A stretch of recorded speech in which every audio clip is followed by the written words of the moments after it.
ถ้ากำลังรับฟังสถานีวิทยุมหาวิทยาลัยประชาชนทำการกระจายเสียงจากนครเบอร์คลีย์มลรัฐแคลิฟอร์เนียประเทศสหรัฐอเมริกาต่อจากนี้ไปขอเชิญท่านรับฟังรายการ The Eye Opener ดำเนินรายการโดยอาจารย์เอมิลิโอ ดร.เพียงดินและแขกรับเชิญ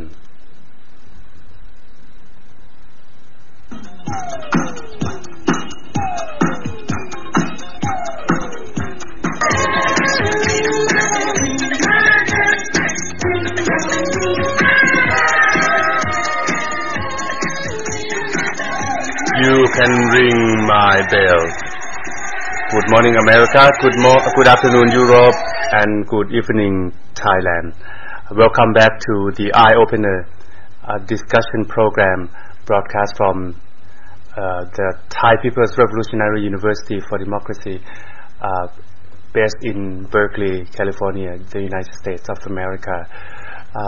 Today, with us, as usual, we will have Ajahn Emilio Esteban, and then we have our team of friends and colleagues from LA, and hopefully there'll be other people joining us through C-Box at the university's front page and at Nopashaw USA. Already in live with us here, at least we have a couple other people which I will introduce and ask them to introduce themselves in a minute. Here we go.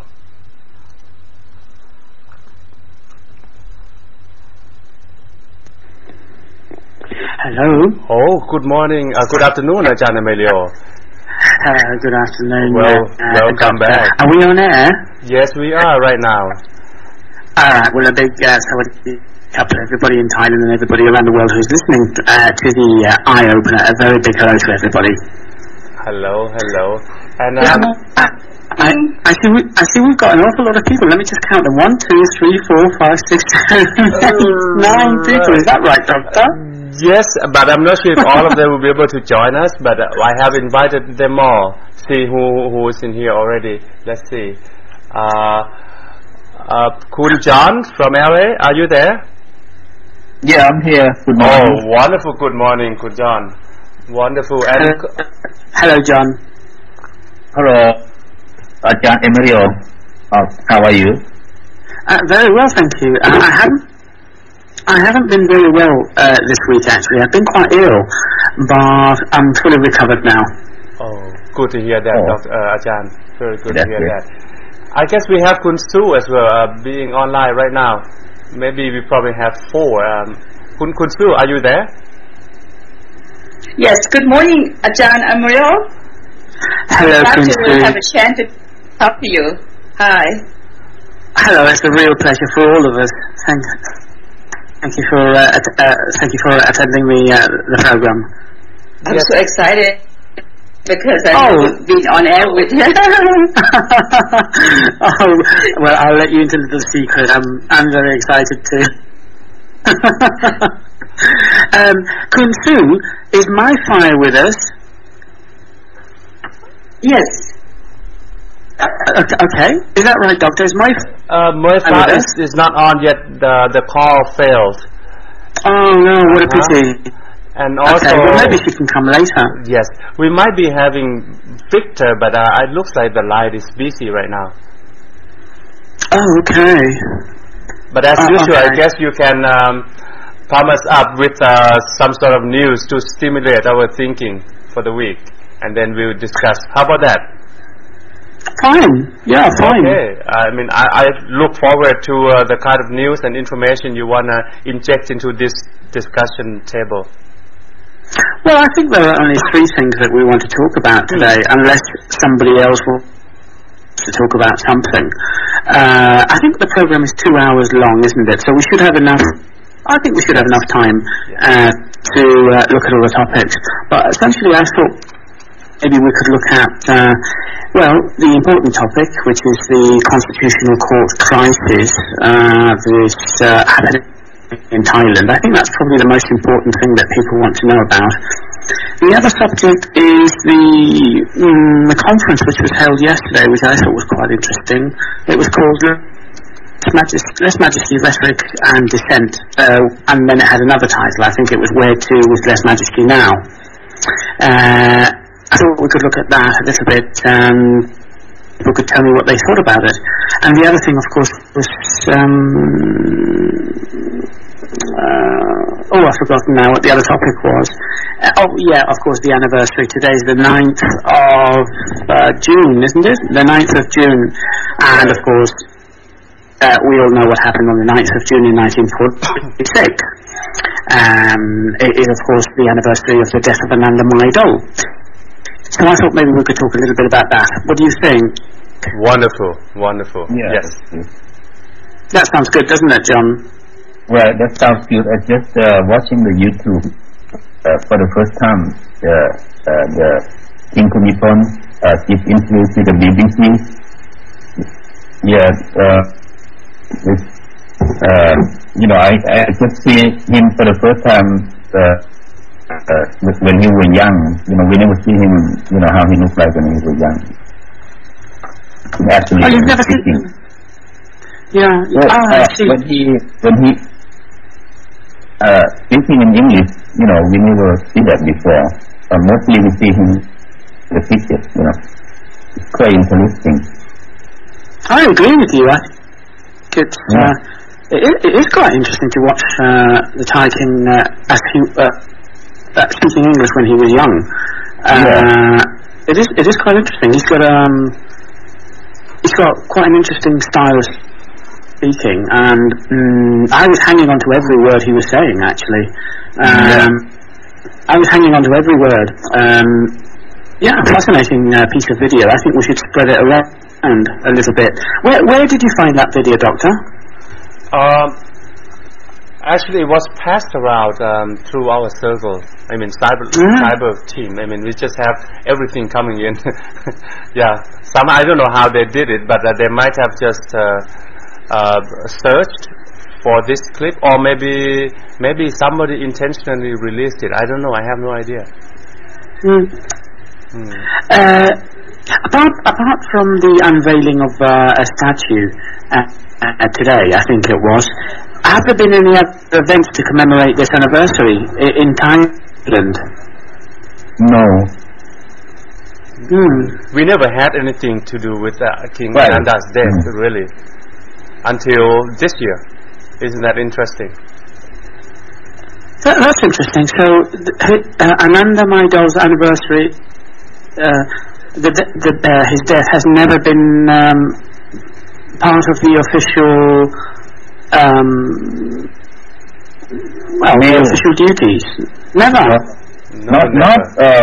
Again, they never have officially say on the TV anniversary of his death.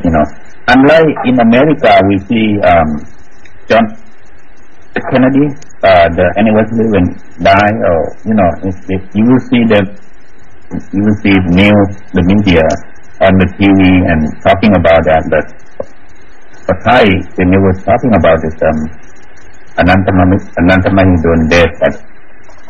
I never heard about. Yeah, that's interesting that you should mention the Kennedys, because Freedom Against Censorship in Thailand has got a very good article which I can recommend to you on the subject of the Kennedys, and contrasting it a little bit with the assassination of Ananda Maidol. You should have a look at that. I can't remember now where it is exactly. I think it's here. It's Freedom Against Censorship in Thailand on the death of King Ananda Maidol of Siam on the 9th of June 1946. Okay. Have a look at that, because I think that's quite interesting. Kun Su, what do you think about this subject? What's your opinion? Oh, my opinion? Well, I haven't listened to the tape yet. Last night I was late to connect something in Thailand, so I was stay up to 2 o'clock in the morning. Wow! So I haven't turned on that tape that we're talking about. Yes. It's just Ajahn Emilio. You just received the YouTube last night. The King Ananta Mahidol death. We didn't have before. We just recently. Just last night. Well, I've watched the video, and I can tell you, I was holding my breath when the interviewer asked King Bhumibol in English,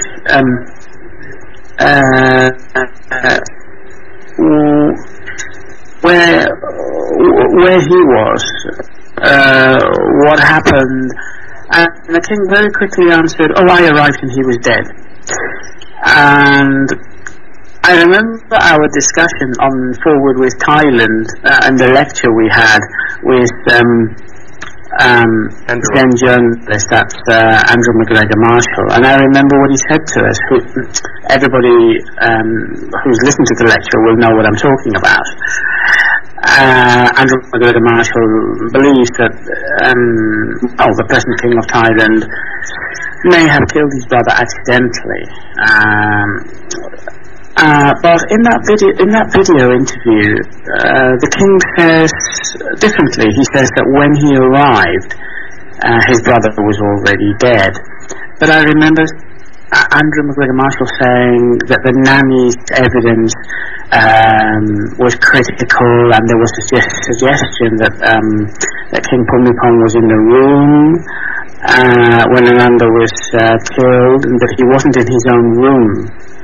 And that was the evidence of the nanny. Is that right, Doctor? Is that what Andrew said? Yes, it was. Yes, it was just like that. Yes.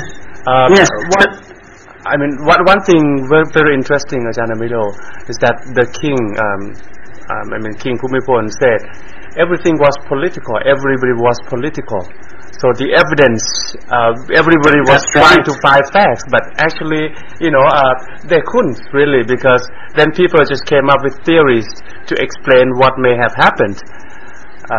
People who tried to look for facts, straight facts, were kind of influenced, suppressed. I think that's the word he used, suppressed. Yeah, that was the word he used. Actually, he said that it was, the whole thing happened in a politically charged environment, and that a lot of the evidence was suppressed for political reasons, etc. In fact, as soon as Ananda Mahidol's death was announced, that the palace protocol kicked in, and the investigation was cancelled initially. Everybody was told to remain quiet. But it is a fascinating video, and if people have a chance to look at that, they should. Because John. Don't you see the video? He looks so guilty, I feel like he, I don't believe what he say, everything, what he give out interview. Of course he deny or he didn't know, but the way he tried to say or acting, it doesn't look real. It's just, he hiding inside. That's how I see it in the video. I don't know how you feel the same. But yeah, at that point, the king looks flustered. He begins to sweat. You can see the sweat on his forehead. It's gleaming with the camera light. You can see that. It's very clear that he's uncomfortable. The reason for that, well, it could be that as the interview progresses, the temperature in the room goes up and he becomes hotter and hotter. Or it could be that the topic is becoming too hot, perhaps. But if the king does feel guilty, we don't really know why exactly.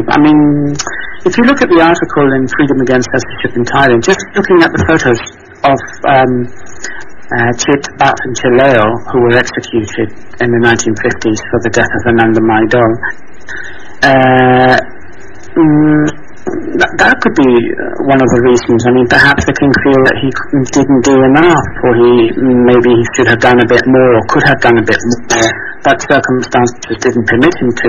You don't really know why he feels guilty, but looking at those photographs, I can tell you, it's the first time I've seen pictures of Chitin Bhatt. And, it is quite sad when you think that these three people were declared guilty and executed, and they have not been pardoned yet. Maybe it's that time now. I know that a few months ago, Freedom Against Censorship called for the case to be reopened, and Andrew McGregor-Marshall agreed with Dr. Gangding and myself when we said that these people who were executed should be pardoned, because, they are still technically guilty.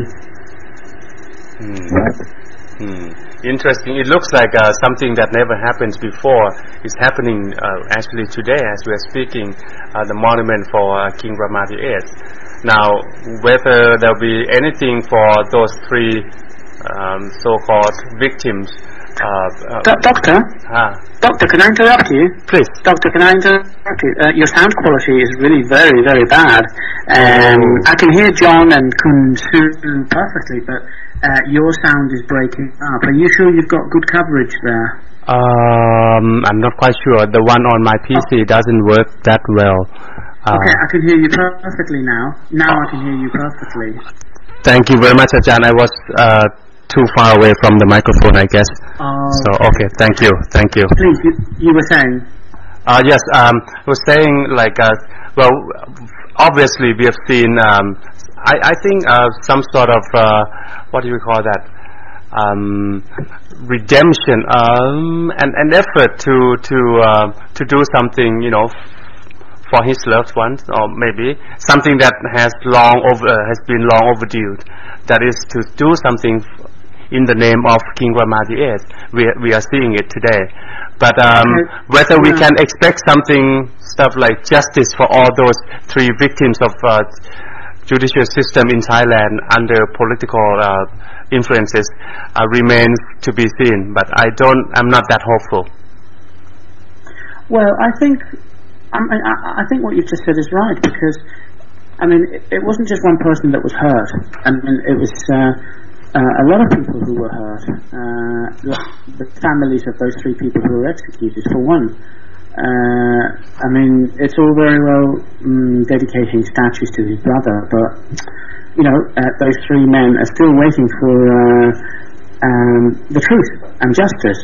The king himself said that Prithvi was not involved in a plot to assassinate his brother.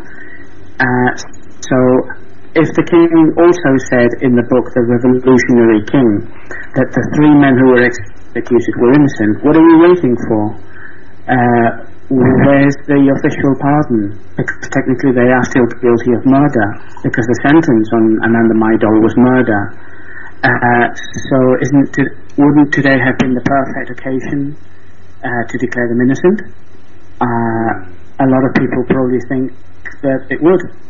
And it's quite disappointing, actually, that all we've got is another statue to Ananda Maidol, when perhaps we should have had one for the three men who were unjustly executed. I don't know. Kun Su, do you have an opinion on this?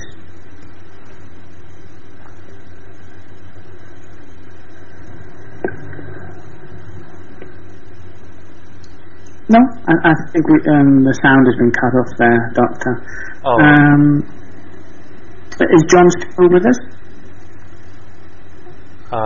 Kun John? No? Are you still there? No, I think everybody's cut off. Yes. I just closed it to mine. Okay.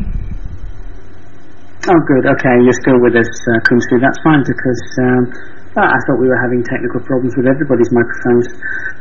That's fine. Doctor, what do you make of what I've just said? Well, that would be some sort of opening a can of worms, don't you think?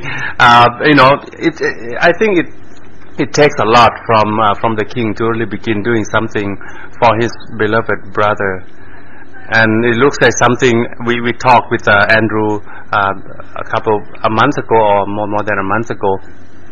That the fact that it must be really, really difficult for for the king to really live with things that are have been in his mind, in his heart, in his soul about his brother.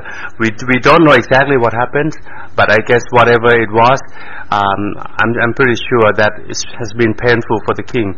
But the reason why he did not do anything about the king, about King Ramati's death, not even a monument nor anything, and I mean not even a royal ceremony, for his anniversary. That's kind of odd. They might have done something, not in public, but among themselves. But we never know really whether they've done anything. But this is the first time they've done something in public, something really, really big. Now, I think this means perhaps in the Thai terms, we probably see this as a gesture of guilt, right?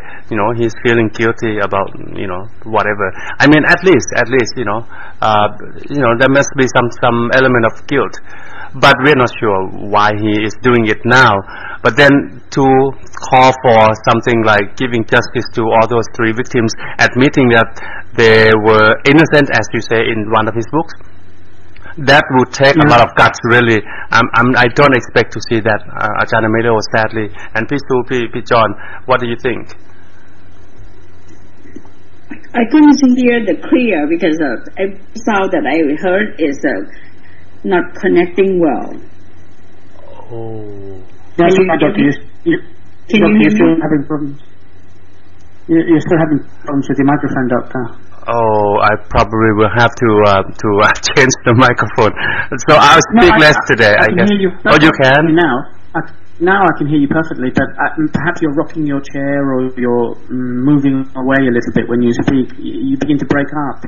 Oh, I see. To break up. I see. I'll be more careful from now on then. Thank you very much, Visu, for the feedback. Yeah. Go ahead. Well, this case, I haven't read so much. Only I heard it about the people talking about. But for myself, knowledge, I haven't read enough to talk about it. Yes. Because I heard about from the kid, the parents talking about, but in myself, I know that everything that is not right, not true. So I haven't had a chance to get deep into find out exactly. So I kind of not confident to talking about. Unless I have to study again from the beginning. But I know everything is not true. Because I heard from the kid, that's the only thing that I have in my mind. Is Moi-Fi with us, Doctor? Is Moi-Fi with us?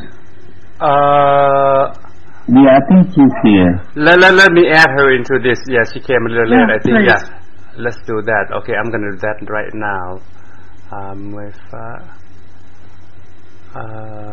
One moment. Yeah, she's going to be joining us soon. You go ahead. All right, thank you. That's very interesting, Kunsu. There is very little. I don't know how much material on this subject there is in Thai, written in Thai, but in English, up until quite recently, there was very little, and it was very misleading and crazy stuff. I mean, I read in one newspaper that King Ananda had a bullet hole in his hand, that he was shot in the back, all types of crazy theories, which demonstrate that most Western journalists didn't know anything about this case. But now there's a lot of research being done, and a lot of far better articles on this issue being written, not least, of course, Andrew McGregor Marshall's article in Ananda Maidol as part of the Tragedy of King Bhumibol series that he did. That's probably one of the most comprehensive pieces that I have seen. But even so, there's still a big gap in factual knowledge about the circumstances of King Ananda's death. And what I wanted to ask people is, do you think that more evidence will emerge when the king dies? Is that possible?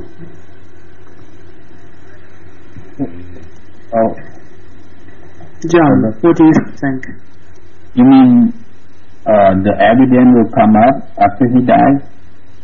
Yeah, that's exactly what I mean. Do you think that more evidence or things that we didn't know will emerge when the king dies? Do you think that there is any more to find out, or do you think we know everything now? I think a lot more that we don't know, they will come out. I think if the king, I don't know that King Bhumibol, if he more allow the public to speak out or investigate, and you will probably know a lot more things that we don't know. What we know now, we know from here and there, and nobody know exactly. But I just mostly people believe that something is not right, something that has to be killed about King Bhumibol and his mother have something to do with the death of the King Anantamahidon. So we heard from here and there, and which is see many things that lead to believe that they are the one who do that. As far as evidence, the proof of what they do, we don't have that. Like Kun Su said, well, we're not, we don't know the deep to that, but actually, my instinct believe that they have something to do.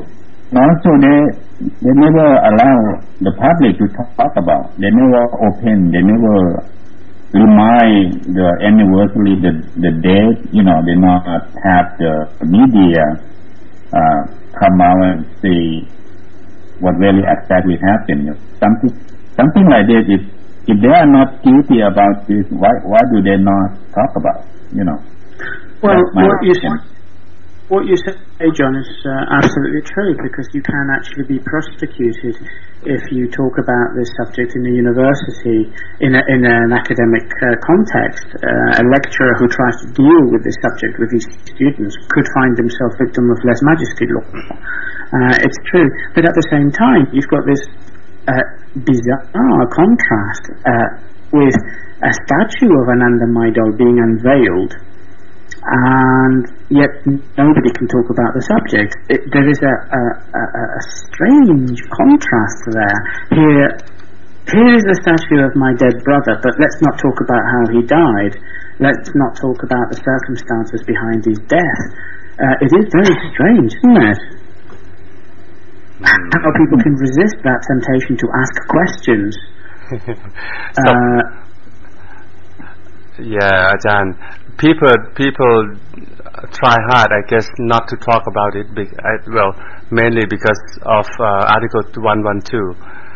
But I guess after the death of King Ramadhanite, King Bhumibol, evidence that has been suppressed will come out. I believe that strongly. Okay. What do you think? Will come out, do you think? I think the pictures, words or letters by people involved. I believe the families of the three victims may have certain things to say, and I guess the evidence gathered by people involved. In fact, the evidence is already appears in different places already in written works, right, by foreigners. So, but I guess hard evidence may come up that, especially the pieces that people have not seen before.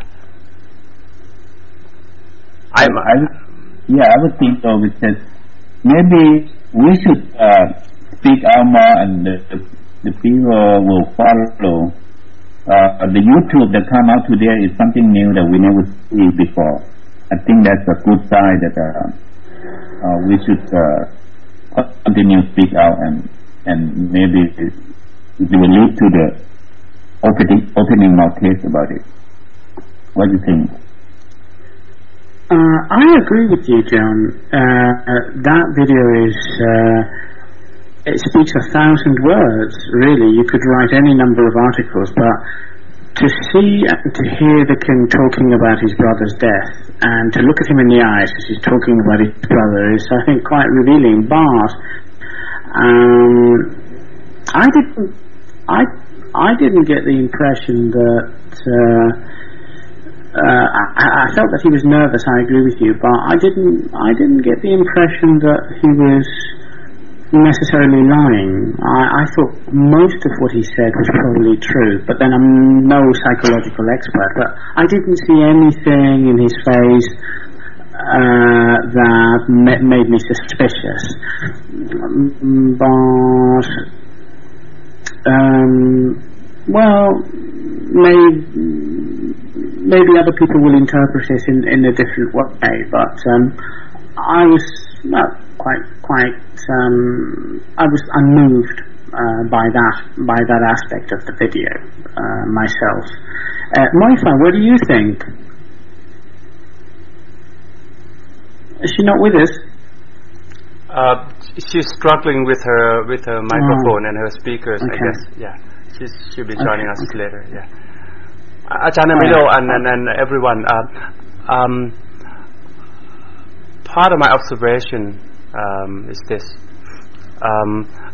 out of the video clips that have just come out, I've got an impression that they are mostly positive, telling people about how hard the king and the queen together worked for the country and their people. That's the main message that I received from the video clips that have just come out. Very well compiled, indeed. I didn't get that impression myself. I'm not sure that the Queen has had her agenda full of royal duties, to be honest with you. I'd rather go along with what Paul Handley said in his book, The King Never Smiles, which is that Queen Sirikit spent the first 20 years of her reign in the palace, living it up and having a relatively good life. And it was only when her looks began to fade that she made an attempt to reach out to people, because she saw that King Bhumibol was becoming popular and that he had a connection with Thai people. And then Queen Sirikit tried to get some of that for herself. She tried to create a power base for herself, and of course she failed miserably, because Queen Sirikit is not King Bhumibol, and she hasn't got that natural touch that the king has. She is distant, and she speaks to people like their children, and this attempt to create a power base with ordinary people didn't work. So no, I wouldn't say that the Queen has worked endlessly and tirelessly for Thailand. I don't think so. I don't think so either, Ajahn Emilio. No. Yeah, but the thing is, the video is trying to depict the picture of two hard-working, a couple for their people, for the country, for Thailand. Yeah, but it is true that you'd be hard-pressed to find something that Queen Sirikit has contributed to. In fact, I think that her power base is really with a faction of the army, rather than with the public at large. Most Thai people are probably indifferent to Queen Sirikit or dislike her for her political meddling and her allegiances with the PAD, etc. But her power base is within the army, as opposed to the king, who is quite popular among Thai people for now, until of course the PAD destroy that, and they're well on their way to doing it, as we can see from the news that is emerging from Thailand. The PAD are absolutely determined to destroy the king's reputation, but there you go. Kunsu, what do you think? Is Kunsu with us? I guess she has turned her microphone off, so it would take yes, I think a few seconds. I think so. But she's still listening, I think. Yes. John, what do you think? Regarding the Queen, how hard she was? Yes. Yeah, she was doing something way back that you heard about when I still in Thailand. The king and the queen gone out to the country and meet people, but what they actually did it doesn't really affect it, but in the way that they went to see people to show that they are the king and the people pay respect to them. In our eye at that time, it looked very good. We feel that we have something, but looking today, what is better for the people? The life of people, the poor, get better. We don't really see anything change, for the past 50 years that it says. People still the same thing. People are still poor. The condition doesn't get any better. But even though the king and the queen have gone out so many times, it seems like they work hard, for their own people. And I don't know what to give credit to them or not, or how much we should give credit to them. Until Thaksin become Prime Minister, he has done something for the poor that we can see the difference that what Thaksin has done, and then we can see actually that's what we want, to see someone actually do something that the people get better, the life get better, and just some of my view. I don't know, what else to say about it. Well, I want to say something about that. I don't know how to say this without falling into a hole, because people will probably misunderstand what I mean, but I'm going to try anyway, okay? There is a difference between what the king has done and what Thaksin has done, in my opinion. Maybe the king hasn't done as much as people claim. There's always exaggeration and flattery, and with lèse majesty law you have to do that. But during King Bhumibol's reign, Thai people generally have benefited. Some more than others, okay? But the standard of living has gone up in Thailand, and the wealth has trickled down to the poor. And relatively speaking, I think Thai people now have, economically a better lifestyle than they did maybe 30 or 40 years ago. I don't think anybody can argue with that, okay? But whether that wealth has been distributed fairly is a different matter. I think it's probably true that the elite have benefited far more, and the army too, have benefited far more than ordinary people. But ordinary Thai people have also benefited from, the relative stability, if you ignore all the massacres and coups, the relative stability in Thailand. And then you've got Thaksin. Now, what Thaksin did was good too, but I don't think it's possible to compare the two things. I think what Thaksin did is different, because what he did was to use public money to distribute that money to villages, etc., for projects. I think he set up a pension fund, and he invested and distributed money to the poor. But without that foundation which existed before, that wouldn't really have been possible. I mean, what I'm saying to you is, if Thaksin had really wanted to help poor people, maybe he would have used some of his own money, some of his own personal fortune to help Thai people. It's all very well taking public money and giving it to people. It's not really that difficult, and it doesn't really cost you anything personally. So what I'm saying is that what Taksin did was, well,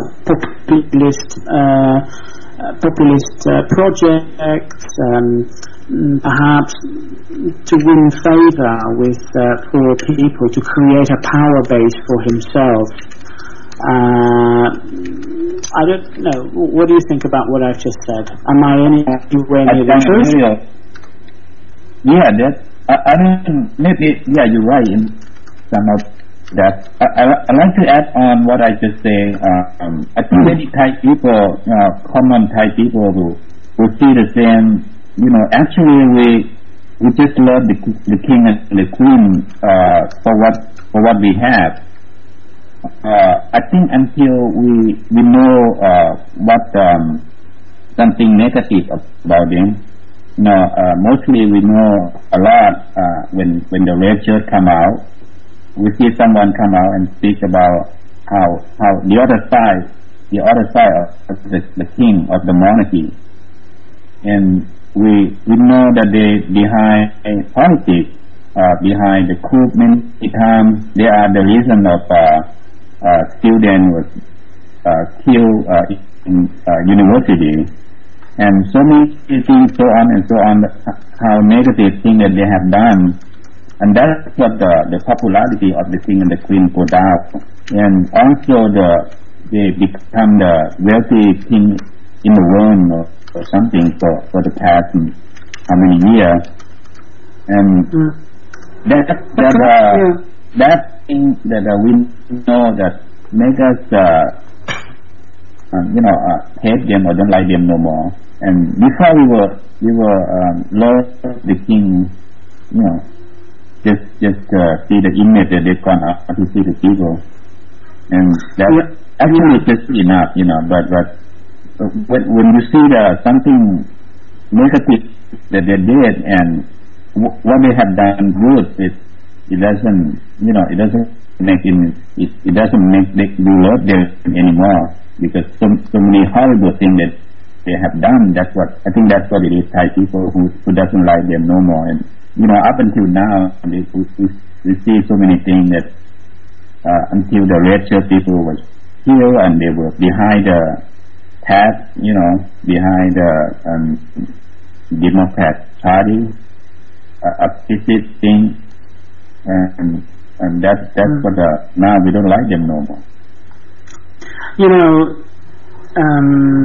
I get the feeling that the institution has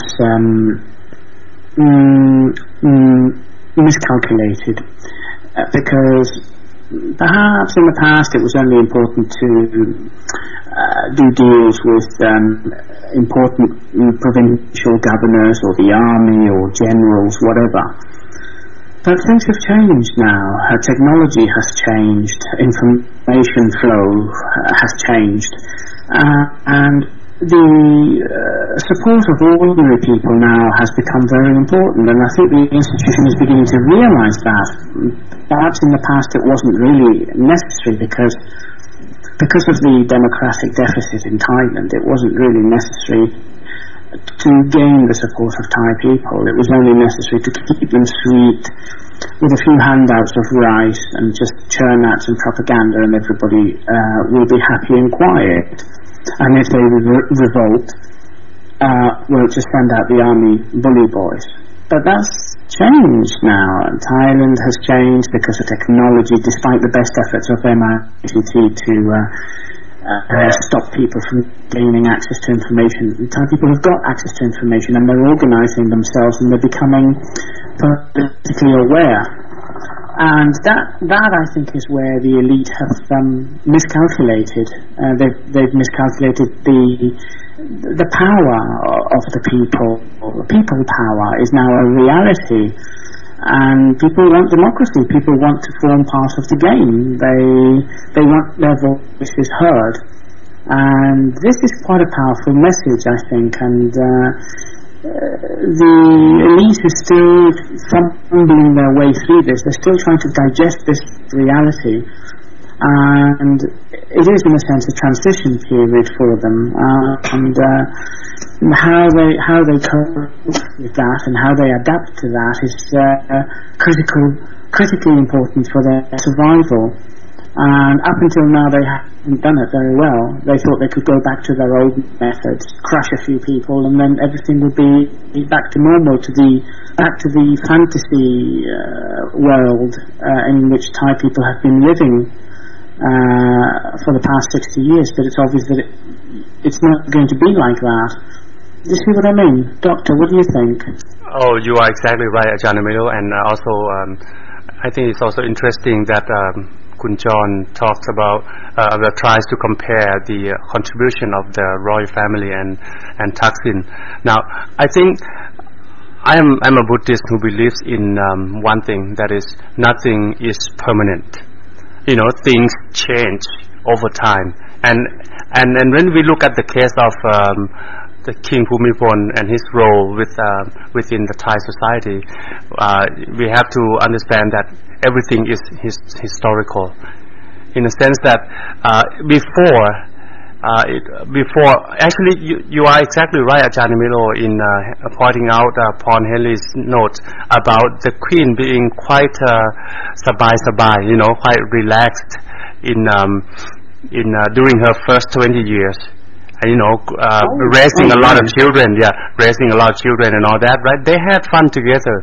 They would go back to Europe and spend, you know, time with the family and all that. But, you know, when I grew up back in the 60s, you know, late 60s and early 70s, that was basically about 20 years after their marriage. About the king, after the King Bhumibol became head of the country, exactly about 20 years.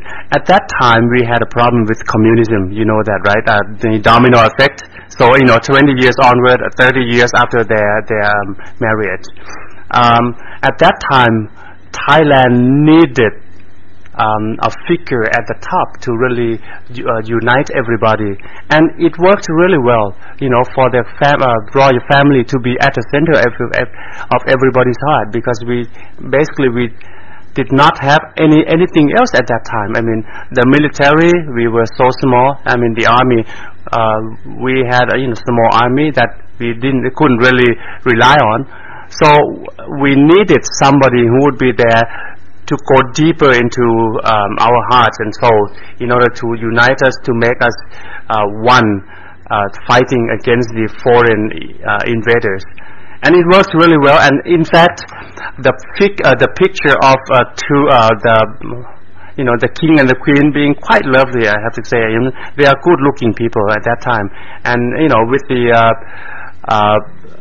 mass media helping, and Thais are pretty easy to please, and they're easy to manipulate, I would say.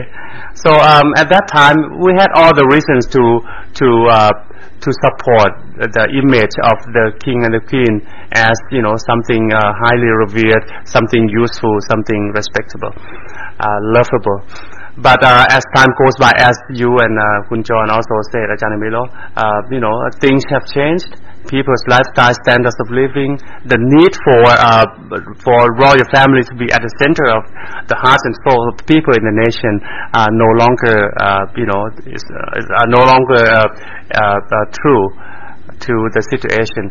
So as we can see, when Thaksin came in, and Thaksin actually proved to people that the policy or the image that you have about people working hard for them now can become viable, become something that they can really feel.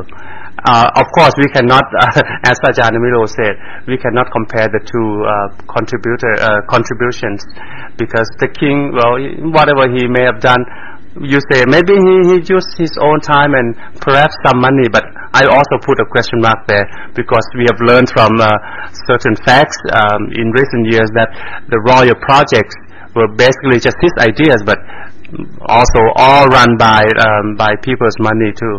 So okay. I didn't say that the king put his own money. I was suggesting that Thaksin should do that rather than using state money. He should demonstrate his loyalty to Thai people by using some of his own fortune. I didn't suggest that the king had done that. I see. No, all the evidence shows that the king too has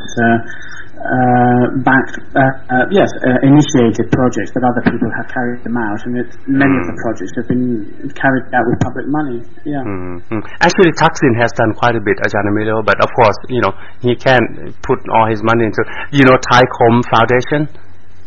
That foundation has been quite instrumental to development in education and social development in Thailand.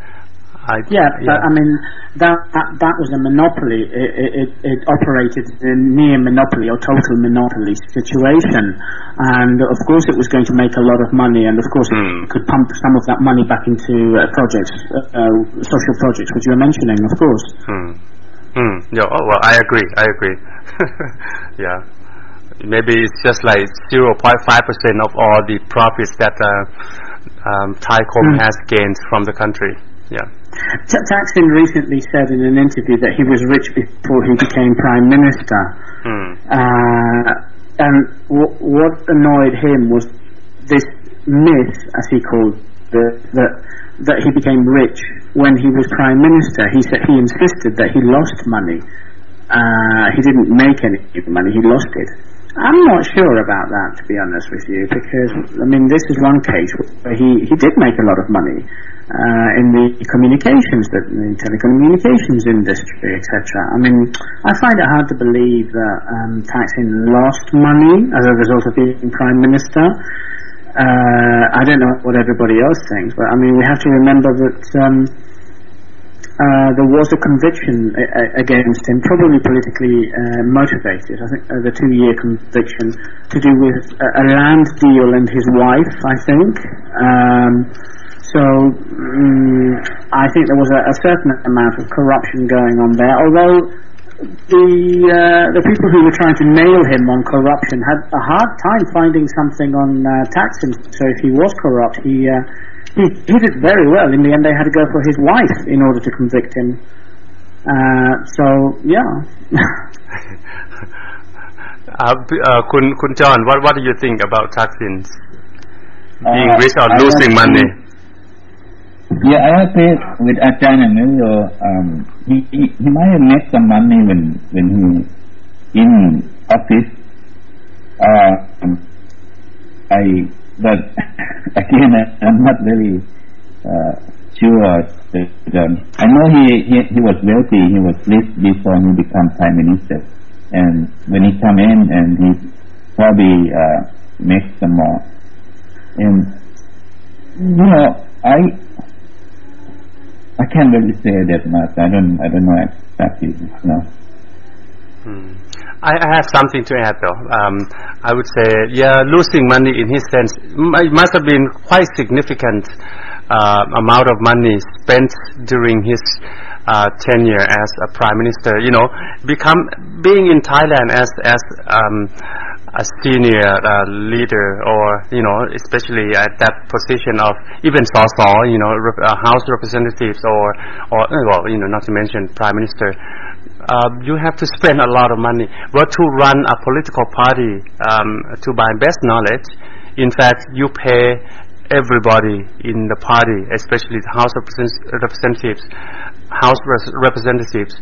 These people who have their own monthly salary, and during the election season, you pay them. I mean, the money has to come from Thaksin himself. Otherwise, he wouldn't be able to point finger and direct people to do certain things or not to do things. And it's a known fact that Thaksin actually was the one paying the money, but not Thaksin alone. Of course, his allies also helped him in that. But I think Thaksin must have spent a lot of money. Do you remember when his party became really, really big, winning like 377 seats in the parliament? The House representatives that joined his party did not hadn't been in his circle, So basically he brought all those people together and formed a new party, and that party became the most powerful one in the Thai history so far, within it's just like a blink of the eyes, like that. So money can actually, only money, I think, can generate something of that rapid speed and great. Are you referring to the Thai Thai party or the Per Thai party? Thai Thai. The dissolved Thai Thai party. Yeah. Right. Yes. It became like from an unknown party, a new party. Within a few years, it became like the unbeatable, invincible party at that time. So much so that the other side had to come up with the coup d'état and the laws that would dissolve the party. Yes. I want to go back to what we were talking about before, because I think this is important. We were talking about what the king has done and what Thaksin has done, and I said that, the king has been monarch of Thailand over many decades, where Thailand's prosperity has increased and the wealth has trickled down to ordinary people. Although there has been a lot of corruption, a lot of people have filled their pockets. Generally, it's fair to say that everybody has benefited from that. Thaksin, on the other hand, I said, has handed out public money to certain groups of people, probably to win popularity or to establish a power base for himself. And I think what's also true is that, this is what I wanted to add, Thaksin's performance wasn't that good as Prime Minister. I think this needs to be said. I remember reading reports in 2007 where Thaksin was being heavily criticised by, among other people, the King. The King summoned Thaksin and told him that he had to improve his financial performance. So Thaksin may have been a popular Prime Minister as a result of some of the handouts that he gave poor people in the villages, but as a Prime Minister and somebody who controlled the economy, he wasn't that good. He wasn't that effective. If you look back at the reports at that time, you'll see that what I'm saying is true. He didn't do a great job in the economy. Corruption was rampant. I'm not saying that he was corrupt, but corruption in general was rampant, and the economy wasn't that great. And I think that, in a way, also influenced the coup makers to push him out. Thaksin was popular not because of the economy, because the economy was great, but because he was giving public money to projects, etc., to villages and that. And I think that needs to be said. What do you think? Let me jump in first, then, and then John can add. I think if you look at the source of the criticism, that's interesting that Ajahn Emilio said that maybe some of that is true. He wasn't very doing well, but the major thing that people like him because he turned the economy around. I don't know how he did, but he paid back to the IMF money, and the economy, the GDP was up high to 6 or 5 or 6 while he was in the Prime Minister. And as far as drugs, he methamphetamine was very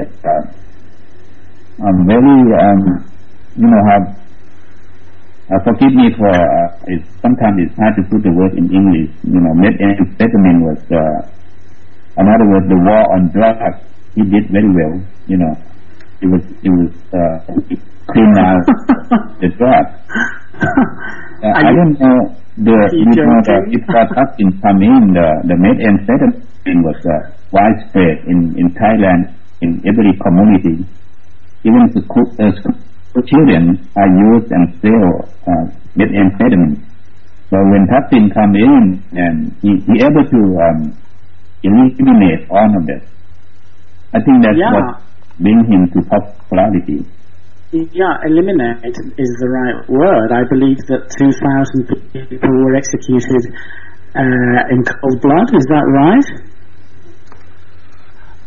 John? They were killed. Yes. I think that people who involved with drug dealers to produce or sell the drug, they will either kill them, they turn in each other and kill themselves, or they were killed by whatever the government, at that time. They run into the bullets. They run into the bullets.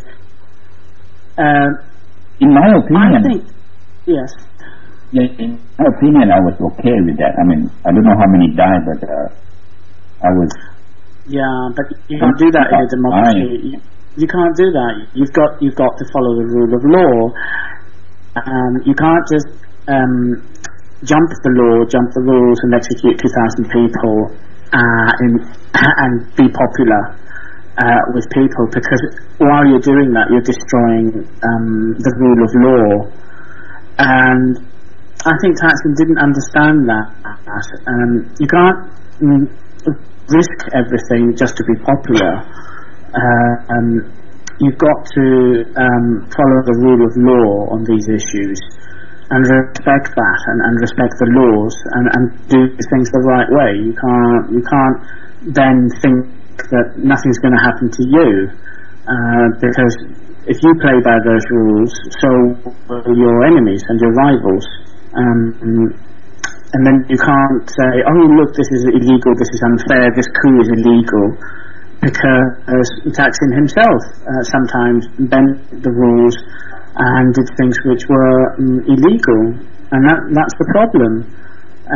If people don't respect the laws or manipulate the laws, then the whole thing comes crashing down. A country doesn't work, it becomes a failed state.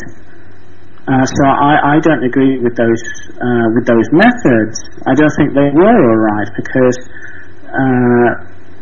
everybody's entitled to a fair trial. And I don't think that it's right to kill people or to give the order to kill drug dealers, etc., using illegal methods. It's only my opinion, though. And I would like to share my opinion then. First about Thaksin's performance.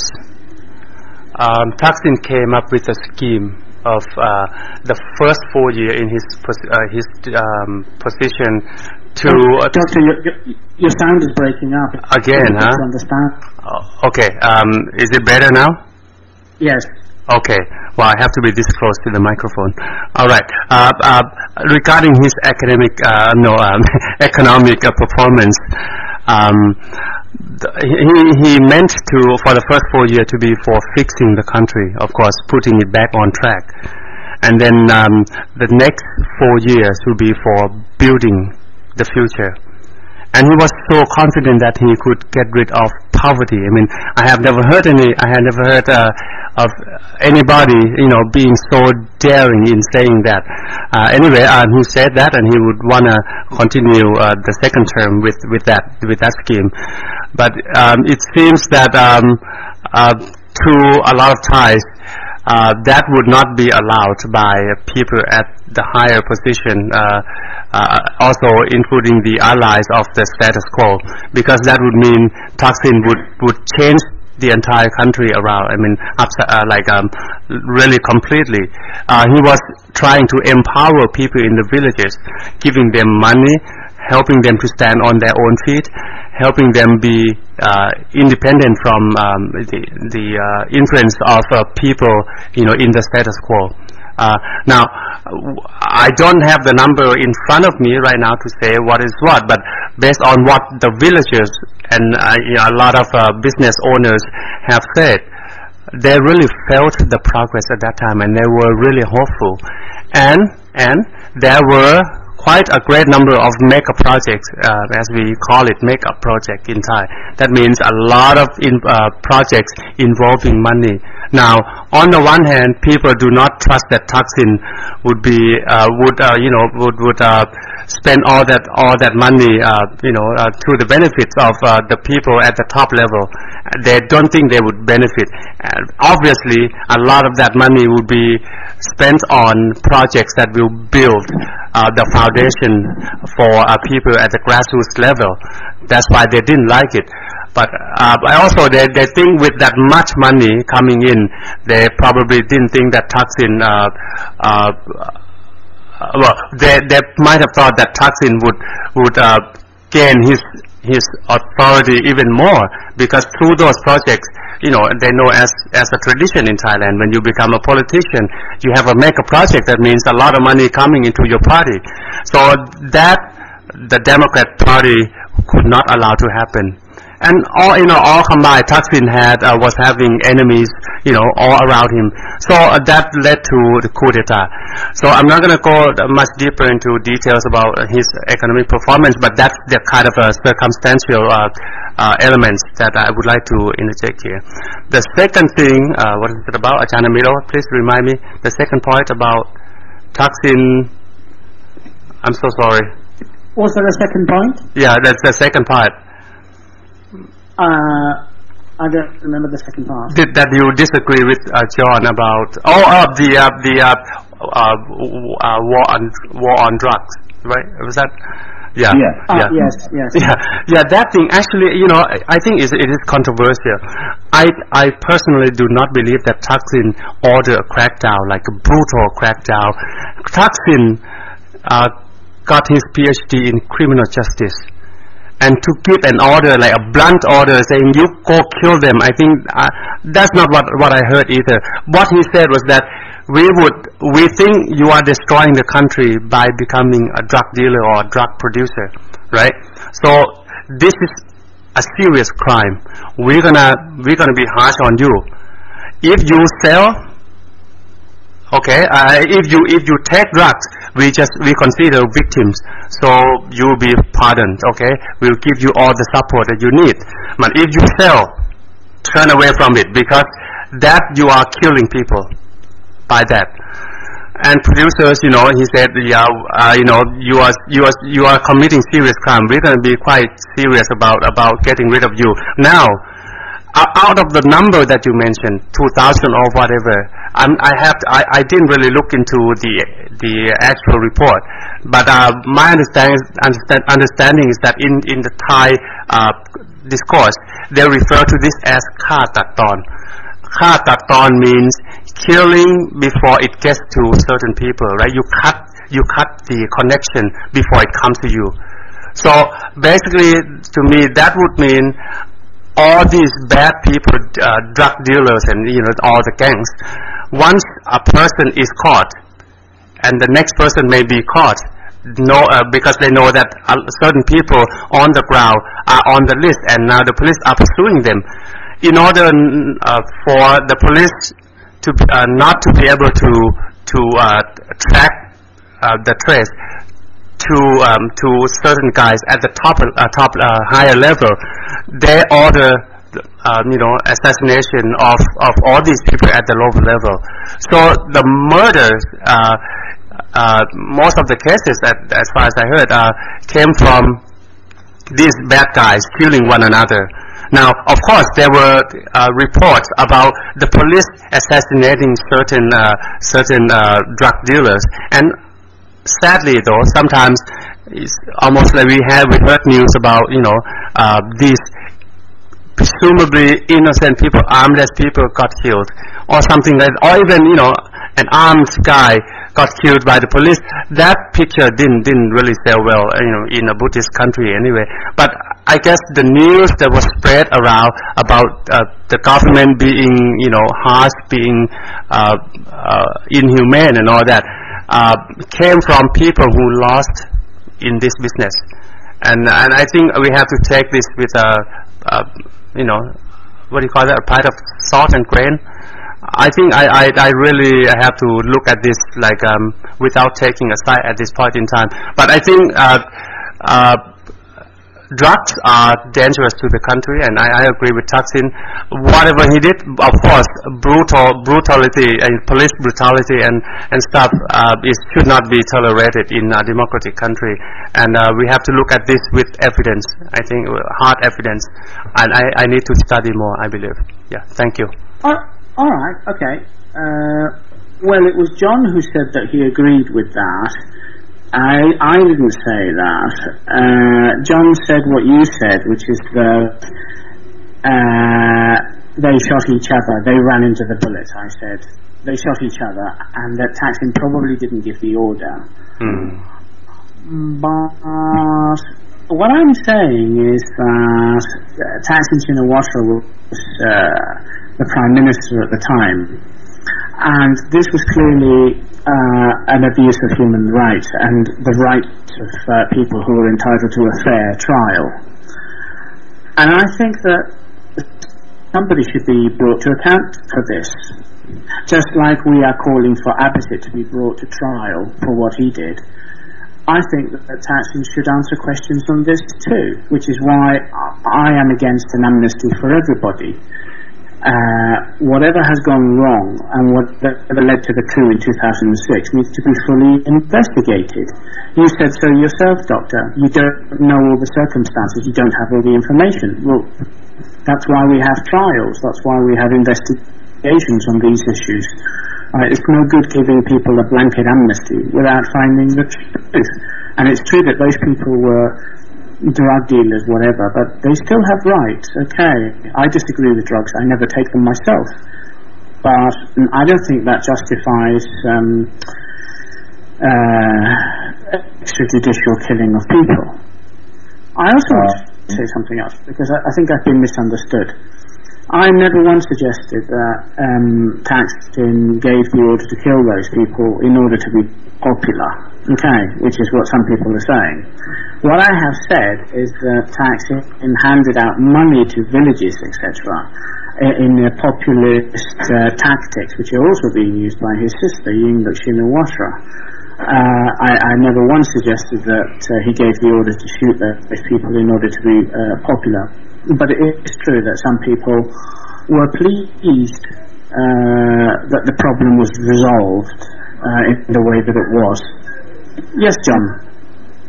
Look, Ajahn Emilio, I don't know you have known or seen the news in Thailand before Thaksin come in. If you have seen the news every daily life during that time about the drugs was a problem, and you will feel the same way I feel, because when you see the news or you see people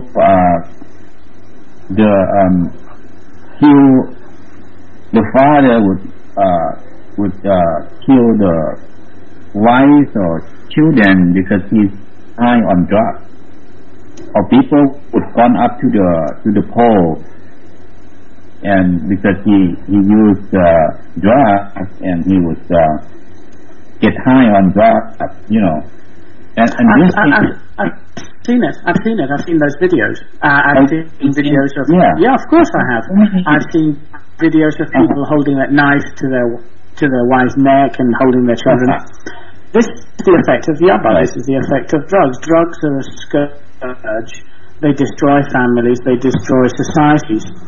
But quick solutions and illegal acts of brutality destroy a country too, just as much as drugs do. And I don't think that anybody should be applauding anybody who has perhaps being involved in these type of actions. I think it needs to be fully investigated. If there is a crime against humanity, if there is an illegal act, it should be investigated, and those who are responsible for what happened should be brought to justice, even though in the end it did get rid of the drug dealers, it did push them out. It's not the way to do things, because once you go down that road, it's basically our nation is sliding into anarchy, and look at the result. Look at the result of that. I agree with you. But at that time, if you saw the problem by the rule of law, I don't know you can stop that the drug situation there. It's like the car is run down the hill. It's without the brake, you know. Yes, but maybe if Thaksin had... can't really stop him. Unless you can. You know. You can if you're the Prime Minister. You know, perhaps the money would have been better distributed in a different way by giving the police more resources or whatever. I mean, there is no quick fix situation in these circumstances. I think that this should be not just swept under the carpet and excuses made. If we're going to condemn Abbasid for killing 91 people, then we should also question Thaksin for killing 2,500 people. We can't have a double standard here. Ajahn Milo, I totally agree with you in that amnesty should not be granted to everybody without a fair trial or investigation. Now, this, yes, should be the same for both Kun Thaksin Shinawatra and everybody else, including Abhisit. Now, the fact of the matter about Thaksin's performances on drug war remains controversial, remains unclear. Right now, we can say that Thaksin actually was involved in killing these, so-called 2,000 people. We had to really look at the numbers and break them down into cases and all that. At the same time, of course, we cannot say that Thaksin's performance was just, despite the fact that it did make people feel that Thailand became safer and they felt better about that young kids in the village becoming sort of drug free, and people in drug business also became quite restless. I guess they had to be on their toes all the time, and that helped Thailand in a way.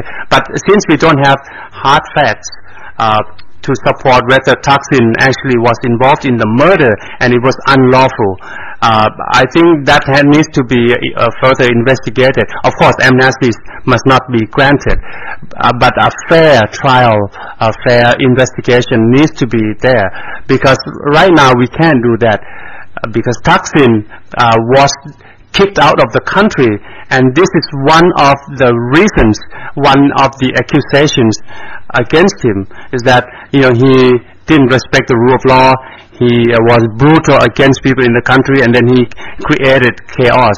But again, we have to bear in mind that out of people who made all these accusations about him, wanting to topple the monarch, him killing people, murdering people, abusing the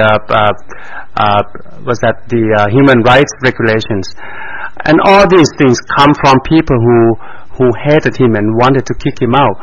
So I think we have to look at this as a person, a neutral, with a person with a neutral mind, in that Thaksin needs to be clear about this. Of course, he is subject to further investigation, but we can't say that he actually killed those people either.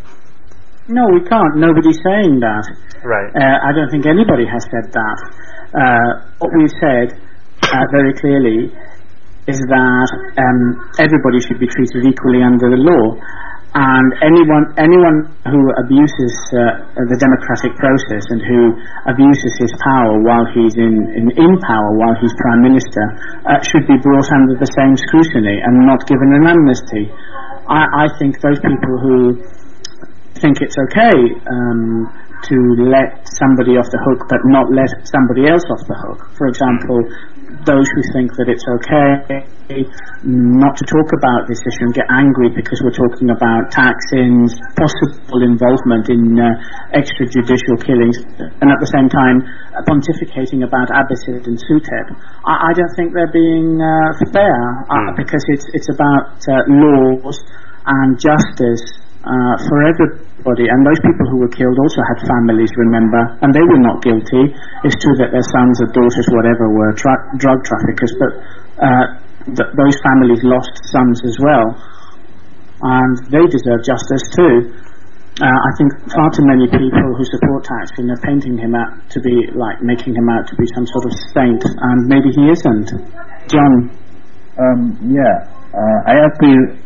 I agree with you on that point that people who were killed, they have family too that they care about. I have a friend who Yellow Shirt. His brother was killed during the drug war, and that's why he become Yellow Shirt. And now I think about that now. But I also had niece and nephew who were almost get killed during that time. Yeah. They do involve with drug dealers. You see, but in my opinion, I would say if they happen to be killed, I mean my niece and nephew, I still not going to be that sorry, because the way you think the people who are involved with drug dealers who were killed, and the late church who come out to call for democracy and they were killed, I can see some difference. I see bad people, I see good people. I mean, bad people, if they will happen to be die, even though it's not that fair to them, I think good to get rid of them, and good people like the red shirt who happen to die.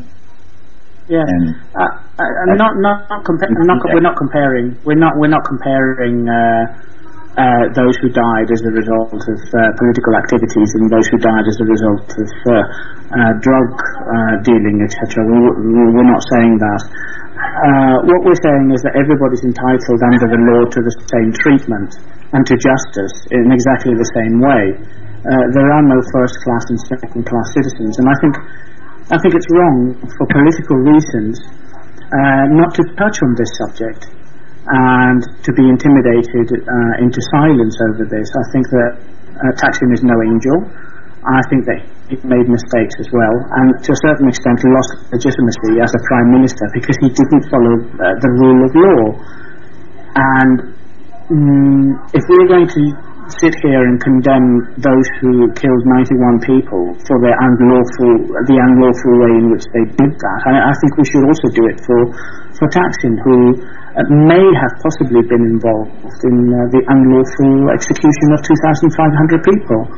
And I don't see anything controversial about that. I think that a lot of people probably think the same in the same way, which is why the reconciliation bills, which give amnesty to absolutely everybody, should be looked at with a lot of suspicion. Yeah, I guess we've come to the same conclusion that you and me at least, is that amnesty must not be granted to everybody without a fair trial first. Ajahn Milo and Kun John, looks like Kun Moipa has been trying to participate, but since she can't really use her microphone right now, she has written a few messages for us. May I read one or two of them? It's fine, as long as I get the chance to respond to them, yeah. Oh, sure, of course. Everybody does have a chance. Okay, we have plenty of time left. 30 minutes left, I guess, now. Kun Moifa says, I knew one respectable person who has told me that the solid evidence was kept in a private safe in one of his close families involved with the death of King Ananda, I think. He said that the evidence is being kept here in the U.S. Okay, that's something to add, I guess. Well, that could possibly be true, but we don't know. We don't know. Right. Yeah, we don't know for sure. But I've heard the same story, the same rumor as well. So we see. Yeah, but it's still a rumor. Right. Indeed. We won't know until after the death of King Bhumibol, I guess. Looks like on the drug war. Okay.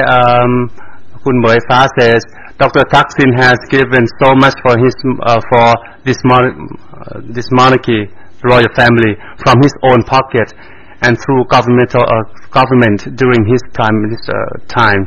He made his money by his own talents. We go ahead. It's true that Thaksin has given the royal family a lot of money. For example, he paid Prince Vajiralongkorn's gambling debt.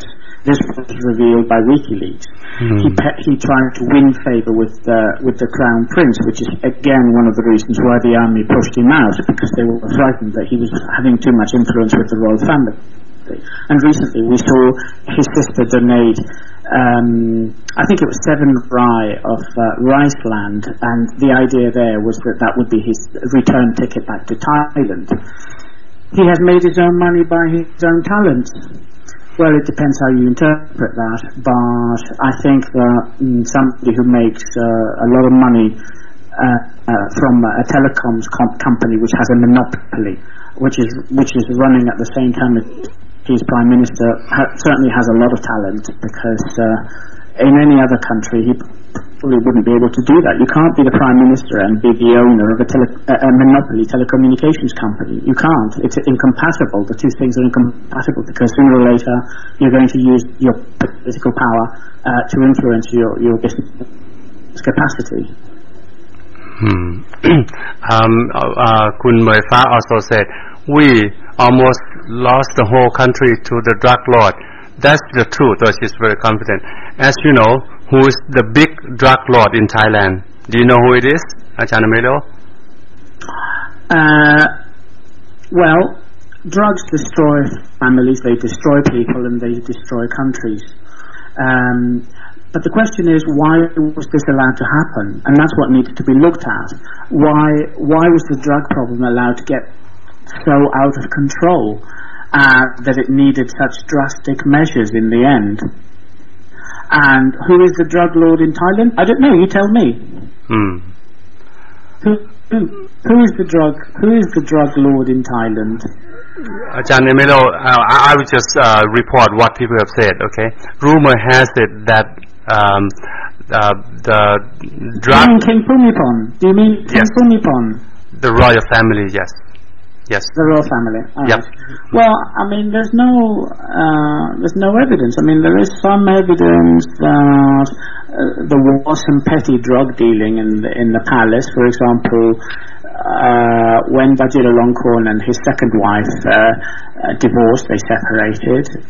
There were mutual accusations of drug dealing.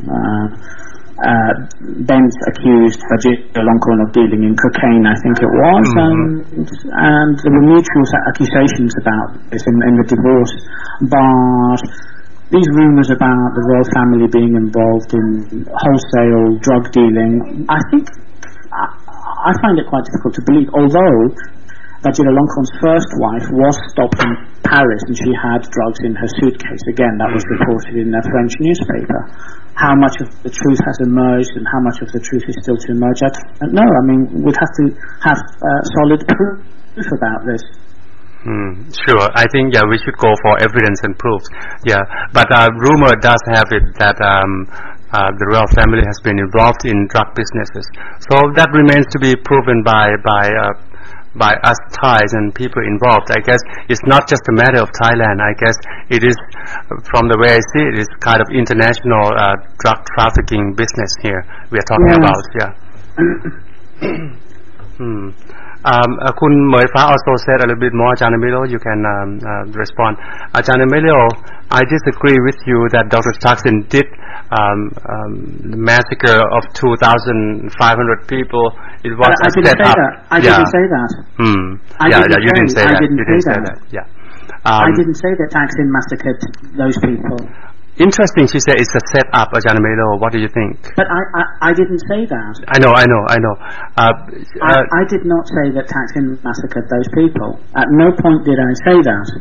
Right. I got that. Now, Kun Moifa said it may have been a set-up. What do you think? Kun John as well.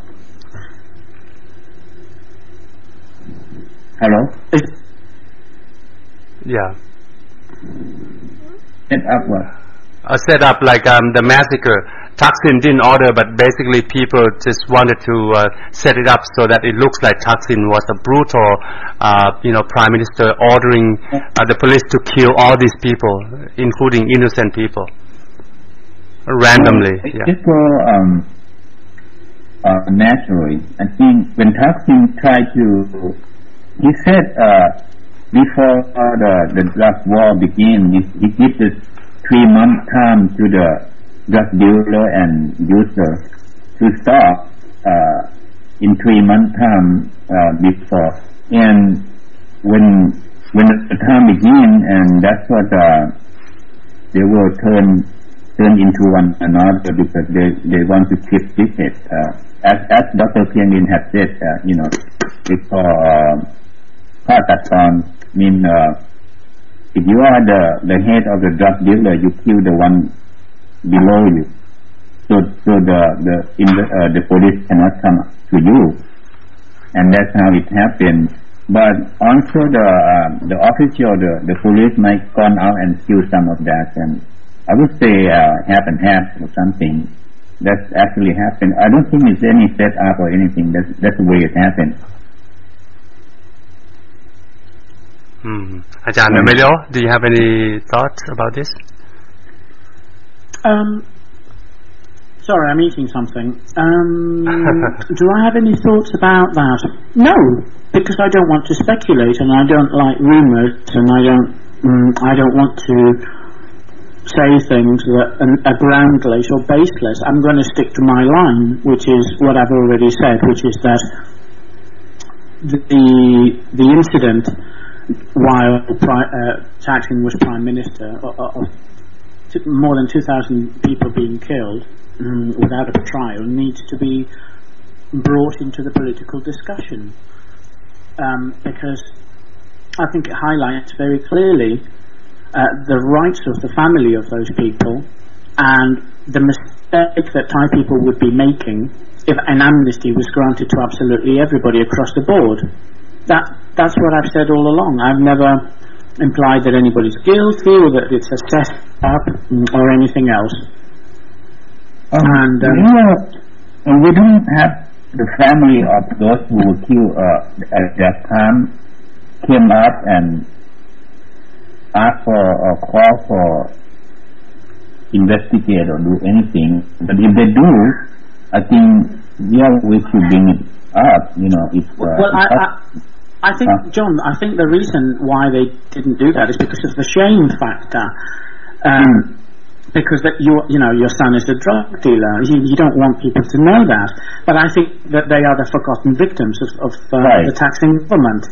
And I think that this should be brought out, and I think that people should start talking about this. And I would encourage the families of those victims to demand the same rights for themselves and for their families. Sorry if that upsets anybody. I think I'm being consistent. I think the argument is perfectly consistent. The state was responsible. The state security forces were responsible for the death of 2,500 people who did not receive a fair trial, and that is an injustice. It's an injustice, and it needs to be brought into this equation. Okay. Well, Ajahn Emilio, yes, I think I totally agree with you, and nobody should be granted amnesty. But at the same time, we have to put it in quote that the state was involved in over 2,500 deaths that have not been identified, have not been properly investigated or looked into yet. So Well, I do want to add a fact here that even in the United States, if there is a fighting between the police and the bad guys, supposedly bad guys, it is possible that you sometimes see the police kill the bad guys, and that appears in the news. Of course, then people still don't like that. Every time that happens, people are upset about it, and of course, investigation needs to be made about each case. Well, how else is reconciliation going to happen? Serious reconciliation, unless all the truth comes out. John just said it. He knows of somebody who became a yellow shirt because one of his family members was killed. It's obvious that this is important. It's an important issue. It made a lot of people angry and resentful, and it forms part of the problems. Perhaps the Thaksin administration was involved in irregular things that made royalists very angry. And if there is going to be a reconciliation, then blame needs to be apportioned correctly to everybody who is guilty. Yeah, I think that's important. Truth needs to be sought after, and then once the truth is there, justice needs to be brought into place before any amnesty be granted to anybody. But the problem is really this. I mean, we can't really be sure, exactly what may have happened, because right now we can't trust the judicial system in Thailand. Thaksin cannot come back because under the current judicial system, he's going to be found guilty in all cases. Even the case about his wife, giving his signature to his wife, who would go out and buy a piece of land, in public, in a fair system. He has been convicted, imprisonment, subject to 2 years imprisonment. I mean, that is something, that's a deadlock in Thailand in a way, because Thaksin cannot come back, and people demand justice, demand that Thaksin will come back as a prisoner, not as, an innocent person who hasn't been proven guilty, without any doubt. So yeah, I think reconciliation in Thailand is really just a fast, I would say. It's sad to have to say that, but where do we begin? That's really a big question. Last time we talked about a deadlock or dilemma, but I guess we can't just make a shortcut as you are emphasizing here. There needs to be certain steps that Thais will have to agree upon, and I think Nitirat's proposal makes a lot of sense. What do you guys think? John, what do you think? Yeah, as far as reconciliation, I think it's stopped. It's not going on because it looks like the monarchy is not working with Thaksin. As the last opponent that he said, I think he keep ahead to let church to go on fight for democracy. I guess something turned around. Actually, I'm happy about it.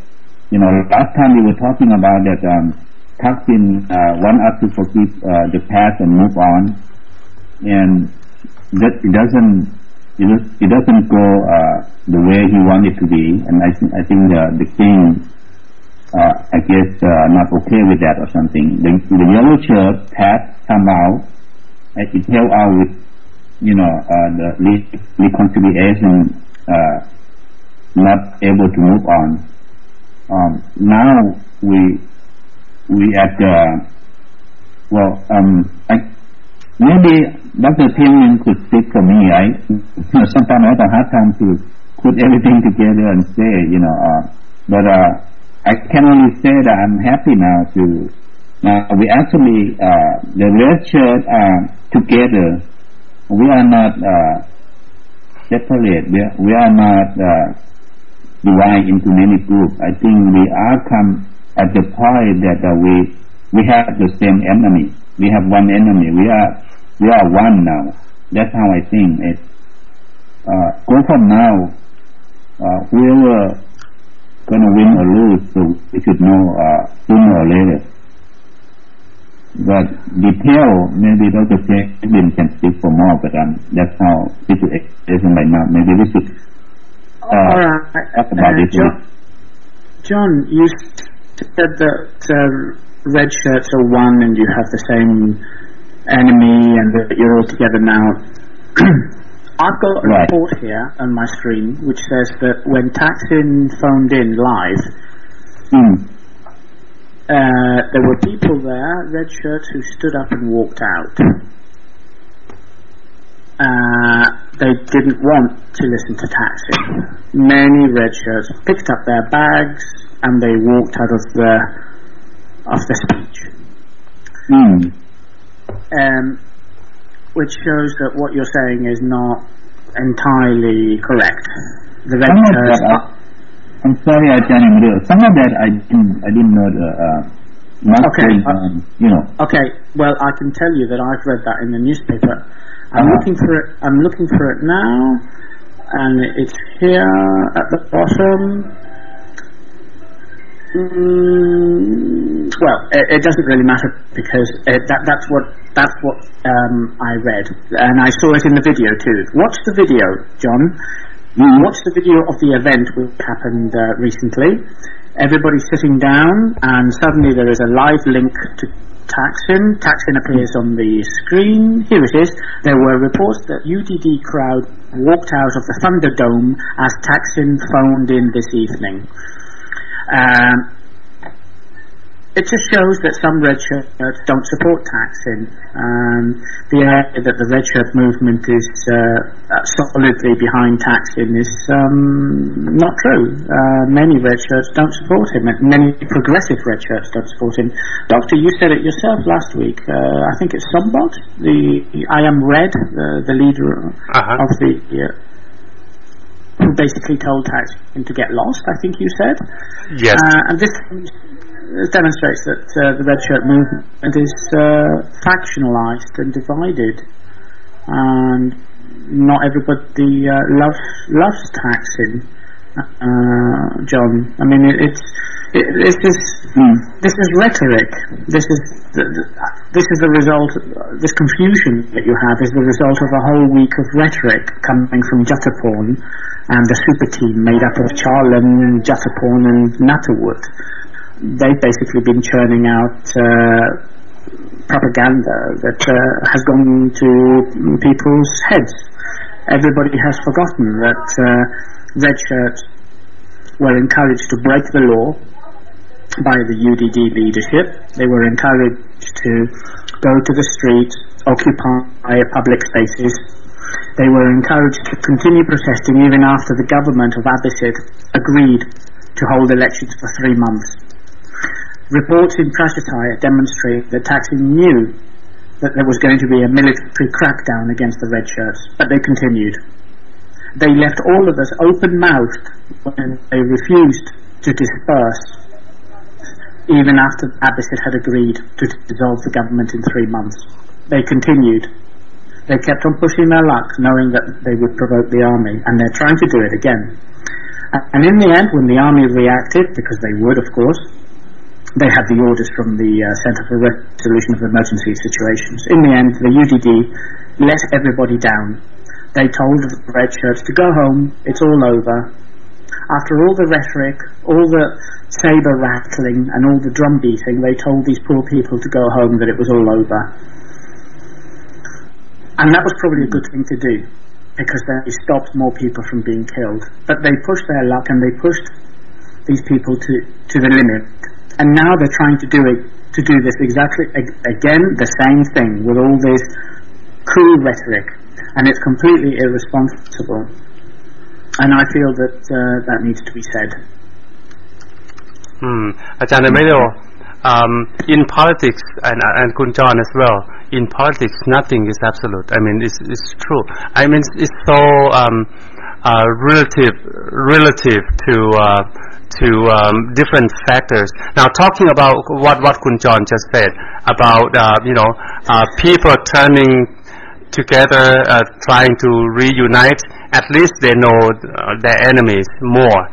there is some sort of element of fact in that, in the sense that before red shirts, I think the Thunderdome speech by Thaksin Shinawatra was more positive than all the rest that we had listened to before that. In that Thaksin would come out and apologize, profusely, and then also said, I've learned a lesson, and I won't be fooled again. Now, of course, that remains to be seen, and I haven't heard very positive news about his and Kun Yingluck's decision about whether to go on with the proposal to redraft the constitution. It looks like there is a halt. There's an order to stop the process. So that means there would not be support from Thaksin and Yingluck administration for the people who would go out and fight for true democracy through a new constitution. That remains to be seen. It's just something something leaking out from the meeting room. I do have people out there who would report to me all these things about the things that haven't happened yet, but the decisions that have already been made about certain things. Now, I mean, the love and the support for Thaksin and Yingluck administration will also be, unpredictable. It all depends on the things that come out each day. It's almost a day-by-day basis for the prediction of the direction of the love, the support that people have, and the decision by the Pheu Thai party and Thaksin. As we can see, before Thaksin was really confident about reconciling with the status quo, and Yingluck has been firm about siding with the power that be up there in order to move the country forward. Now, I think the love for Thaksin Shinawatra actually has been shaken violently, I would say, especially before the Thunderdome speech. After the Thunderdome speech, a lot of people became hopeful, thinking that Thaksin would join force with the majority of the many progressive red shirts who want revolution, who want to change the country drastically. Now, whether this will happen, whether this will shift back to the direction that the Yingluck administration announced during her first term, at the beginning of her first term, remains to be seen. So I think we can be sure to say, too sure to say that Yingluck administration and the red shirts are now united and they are fighting against the status quo. I think we have to keep following the news. Well, I find your assertion that progressive Thais want revolutionary change and they want I find that very strange, because it's precisely progressive Thais, progressive red shirts, who have been trying to keep a lid on this coup issue. If it wasn't for the cool head being kept by progressive red shirts, the political situation in Thailand would now be a lot worse. If there is somebody who is radical, it's the UDD leadership with their calls to die for Yingluck, with their exaggerated calls of a coup, which, as you can see, is not happening. Here we are a week later, and Pryor is saying exactly the same as he was saying last week. I mean, it's the UDD that's been irresponsible. Yingluck's apologists and Thaksin supporters, they are the ones who are being irresponsible. Progressive red shirts, on the other hand, are sitting back to watch events. And I'm getting all sorts of reports here on the internet of the UDD saying the most absurd things. Jataporn Prompans, so he said that supporters of the UDD nationwide should come out to fight against the rumoured coup. He described it as the last war. I mean, that's absurd. He's beginning to sound like Gaddafi. And then there was another report here of rumours of troop movement, 67 colonels being shifted around, which indicates some sort attempt to mount a coup. And then there's another rumour being put around by the UDD probably of a plot to abduct, to kidnap the Prime Minister, Yingluck Shinawatra, and detain her. And they even say where they're going to keep her. The 11th Infantry Regiment in the capital's Bangkok district. I mean, that's ridiculous.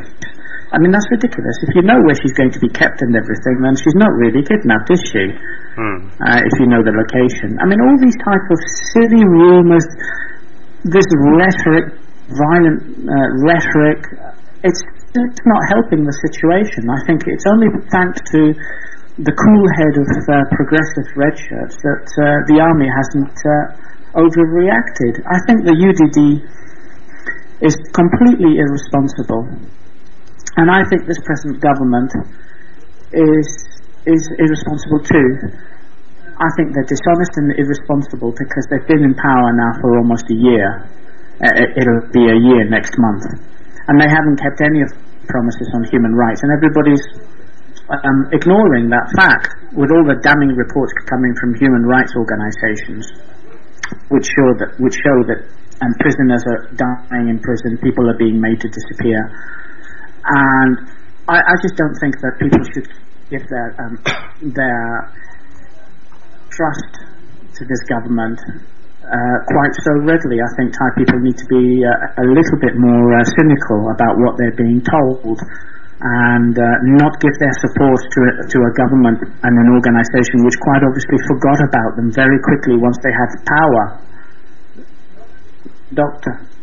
I think that's a very interesting observation about the fact that the UDD and the government being irresponsible. Well, you know, of course, responsible for the promise, for the tasks that need to be done by them in order to solve the country's problems, in order to respond to the needs of the desires and the what do we say? It's not really a promise, but it's some sort of the wants of the people, the righteous people who supported the Pheu Thai party. You know, I would use the same word, irresponsible, and based on the rumor, I would use the word rumor, that I've heard that Yingluck has ordered the UDD leaders and also the chairman of the parliament not to pursue with the was a Article 291, changing Article 91 in order to have a group of people to redraft the constitution. They want this to be ceased. That's what I've heard. Of course, it remains to be seen, because I think politics is a dynamic process. You know, they may change their mind, you know, as Thaksin seemed to have done like last week when he gave a speech at the Thunderdome. And before that, his speech was pretty much, you know, oh, come after me, let me do the stuff, believe me, don't resist and all that. But then, you know, at Thunderdome he said, well, I'm sorry, I was wrong, I was a fool.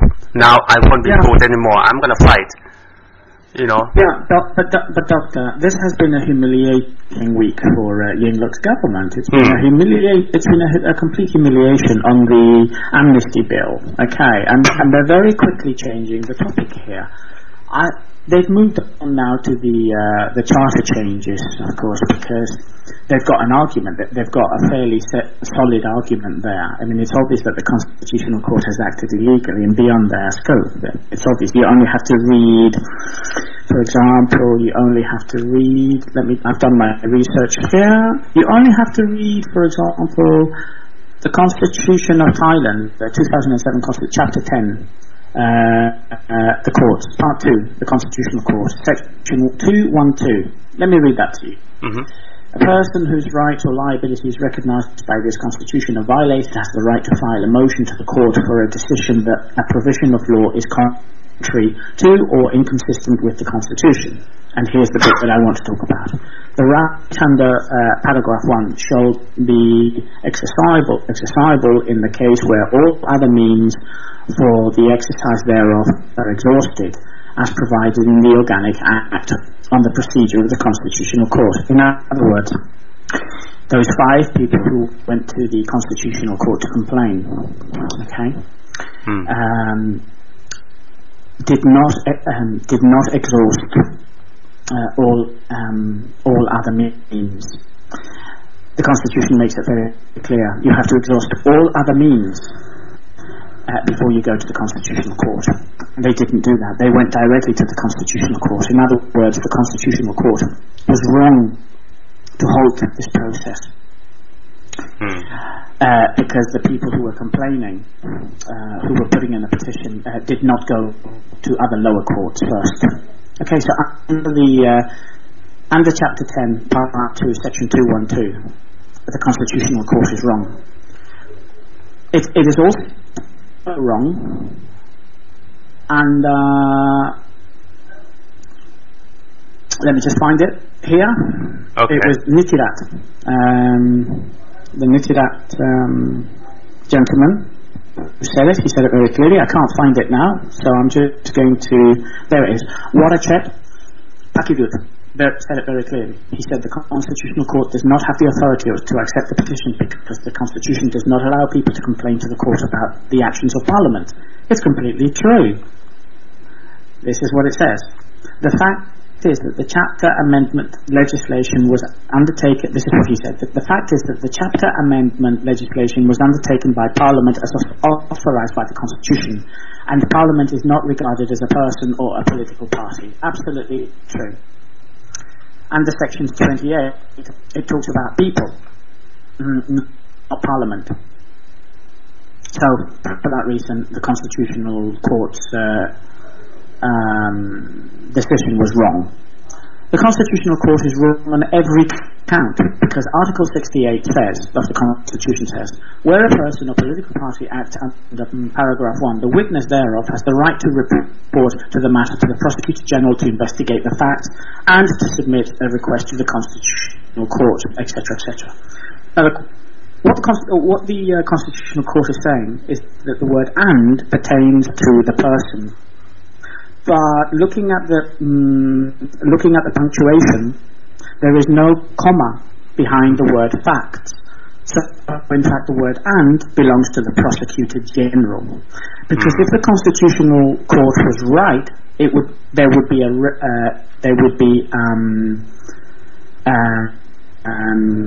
full stop.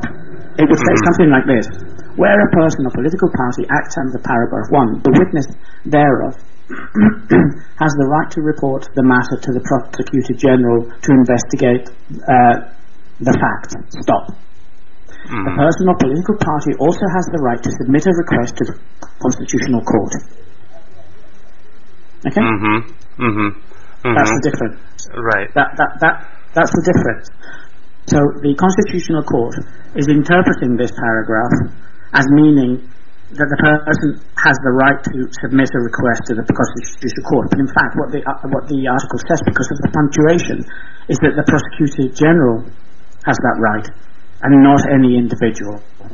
So the Constitutional Court is wrong on all 3 counts. Section 68 very clearly says that nobody has that authority. That authority only comes from the Prosecutor General.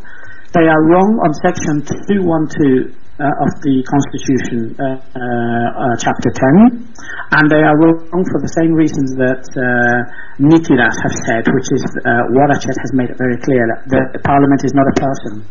So it's 3 different reasons why the Constitutional Court is wrong. Okay, so the government is right on this issue, but they're trying to skip very quickly and pretend that somehow the reconciliation bill has been stopped in its tracks by the Constitutional Court, and that is not true.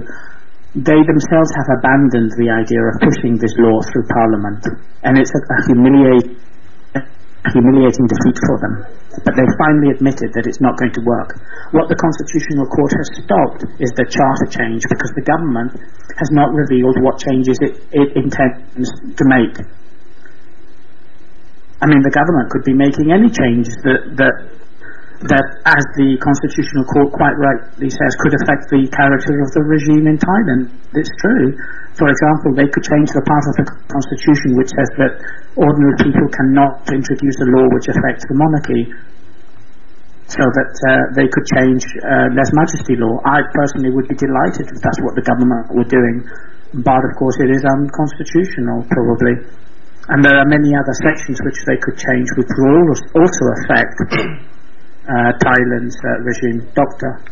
Actually, yes, thank you, Ajahn Emilio. Actually, the Pheu Thai Party made it really clear that all the changes to be made would be possible unless they touched upon issues related to the articles associated with the power of the monarchy. So yes, they didn't publish that. They said it, but they haven't shown what changes they intend to make. I haven't seen it. Have you seen it?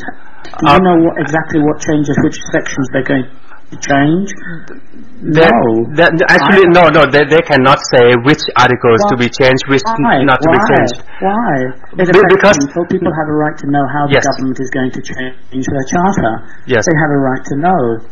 I think we haven't seen the official proposals, but I follow the discussions in the parliament.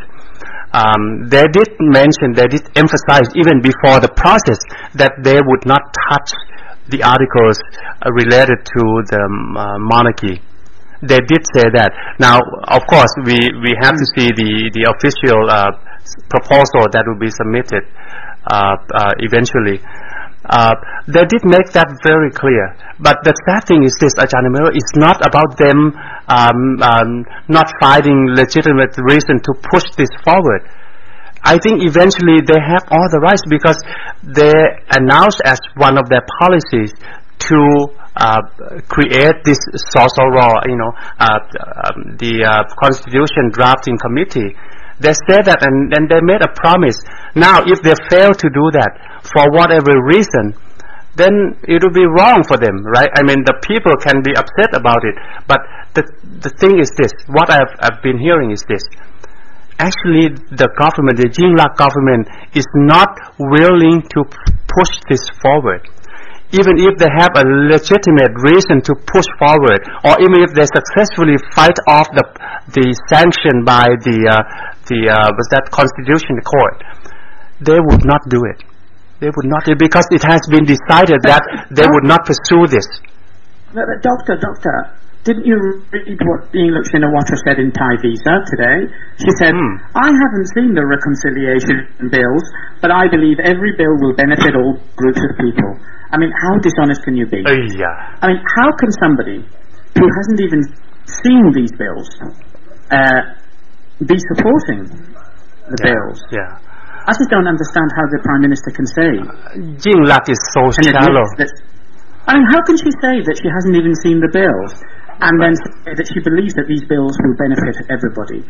And she herself has practically made it clear that lèse majesty prisoners are not going to be given an amnesty; they're going to stay in prison. Yes. I mean, Yingluck has really lost a lot of my respect. Really, I mean, I did not have much on her. I mean, she hadn't proven much before coming into the position. But based on her performances lately, I think, and based on the rumor I have received recently, I don't think this lady is really being honest to the people. And in fact, I don't even think that she has been along the same side with Revolutionary Race Church. No. Oh, it's obvious. She's been receiving royal awards and rubbing shoulders with the elite. And she herself is undermining these bills. She herself is undermining the red shirts who want to push through these bills. I think she's batting for the other side, quite honestly. Right. And Jataporn is just hysterical. Foghorn Jataporn today said he said that the 7 judges are very dangerous snakes. What kind of language is that? What kind of language is that to you? Well, very you know what? Snakes. The UDD leaders receive orders from Thaksin and Yingluck, and everything they do is based upon the policy by the Pheu Thai Party, and you know that. They manage to go to places and have huge stage and everything. That's all money. Every time they meet, we are talking about million of baht, and of course they don't pay from out of their own pockets. No, they don't. They pay it from taxpayers' money. I just think Thai people need to open their eyes. Red shirts need to open their eyes and see that they're being used. They're being led by the nose by these people who use them as a political bat. And when they finally win and get what they want, get power, etc., they forget about them. They forget the promises that they made. And now is the time to remind people of this. And it's not being a traitor or anything. It's saying the truth. People will see that the same pattern will repeat itself. I think Red Shirt should be much more questioning about the intentions of the government and the UDD, because I don't think they've got their best interests at heart, to be honest with you, Doctor. Wow, อาจารย์มิโรจน์ คุณจอห์น please come in after this. คุณจอห์น คุณเหมยฟ้า actually agrees with you. She says Prime Minister Yingluck is not a Prime Minister for the people. She is a good Prime Minister for the majority of the elite. Yeah. Absolutely. I mean, she's not. I'm glad that Moifai agrees with me. Finally, I thought she was going to beat me up. But I think you have to say these things, and the problem in Thailand is that everybody wants to say the right thing to be popular, and that's not the right way to do things. I think unpopular things need to be said too. Otherwise, we become hypocrites. I think that government has mismanaged this whole reconciliation bill business right from the start, and I think that they themselves have provoked this situation. Even though I agree that the PAD are criminal thugs, that they should have all been put in prison, and that the Democrat Party too have clearly shown themselves to be anti-democratic thugs too.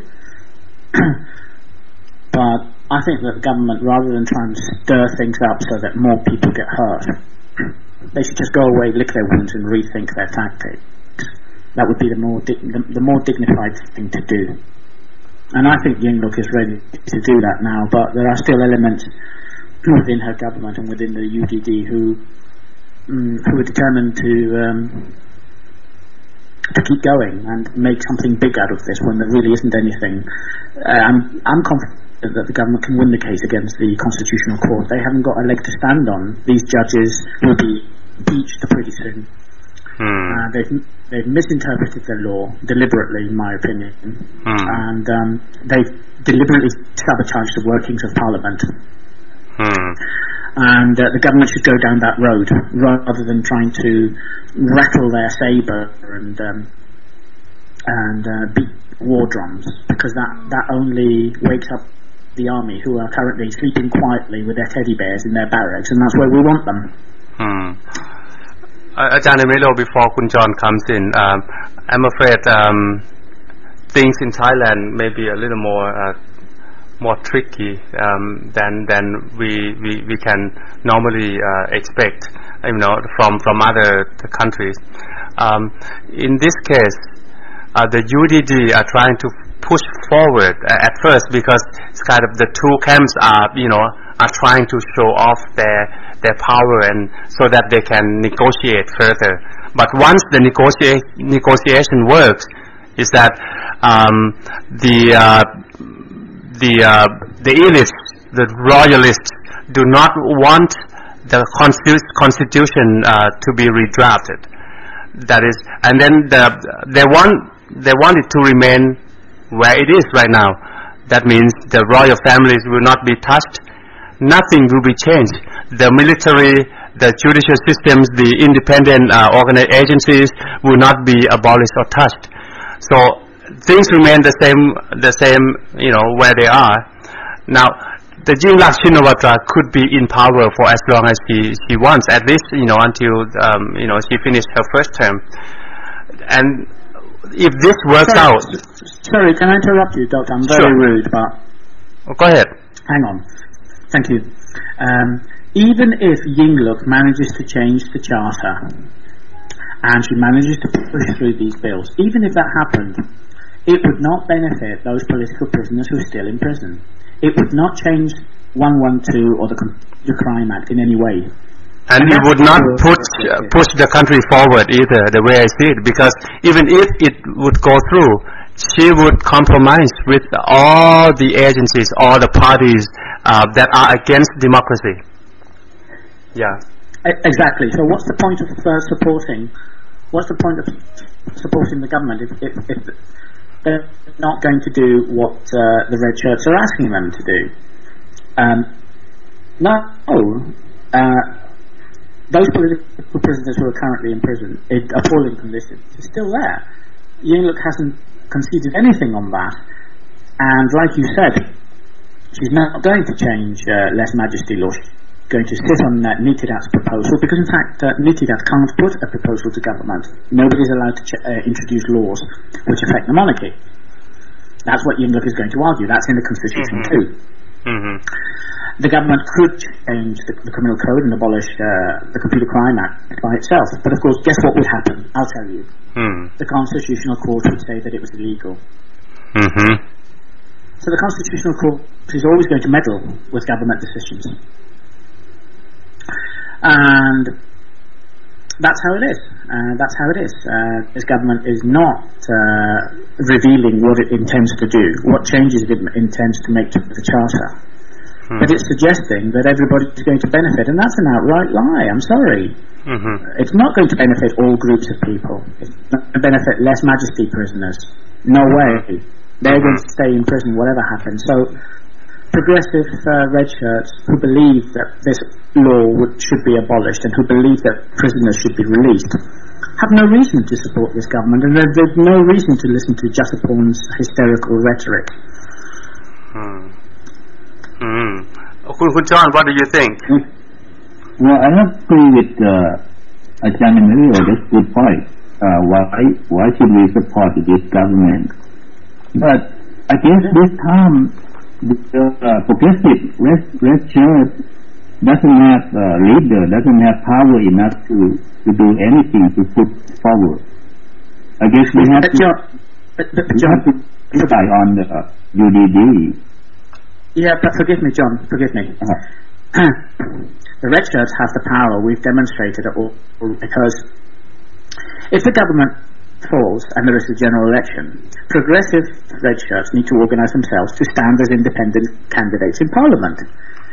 In my estimation, progressive red shirts could win as independent candidates, putting forward their own deposit money. They could probably even win 100 seats in Parliament with the level of popularity and the right promotion and publicity. This an election would probably produce a hung Parliament.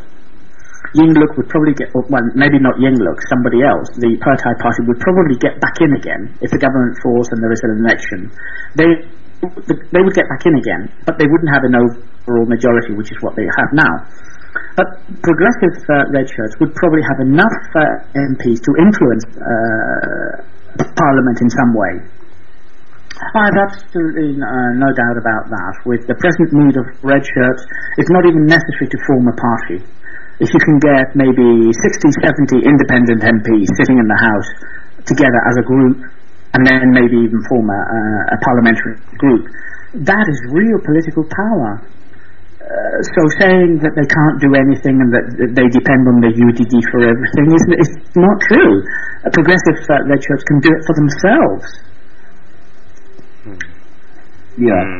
I heard about everything need money too. The UDD have back support. The progressive red shirt can even to come out and rally in the big numbers. Well, I mean, how much is it to stand in an election? What's the deposit? What's the price of the deposit? If somebody's dedicated and willing to invest that money themselves, you don't really need a central fund to do that. You can stand as an independent candidate. Many people do it. Knock Yolanda Swansov did it recently. She stood as an independent, paid for her own deposit, and hey, she was elected. Okay, it was a regional seat, but it could easily have been a parliamentary seat. I think that red shirts need to open their eyes and see that they do have power. All they have to do is take it. They have the support, and they have the base, and it's not even necessary to form a party. As independent candidates, they could form a big enough group within Parliament to influence things from the inside, rather than depending on the UDD for everything. Yeah, hopefully it happens in the future. And right now, the situation turns this way. We kind of, it's crucial. We kind of wait to see what's coming up. Are we gonna be able to push forward to draft the constitution? If not, what's gonna happen? And confusion now. That's how I see. Really. The government has the right to change the constitution, and the constitution needs to be changed because the present one is a military-introduced constitution. Okay. But the current government will not do that. Yeah. But I think there needs to be more information. I think the government needs to say, just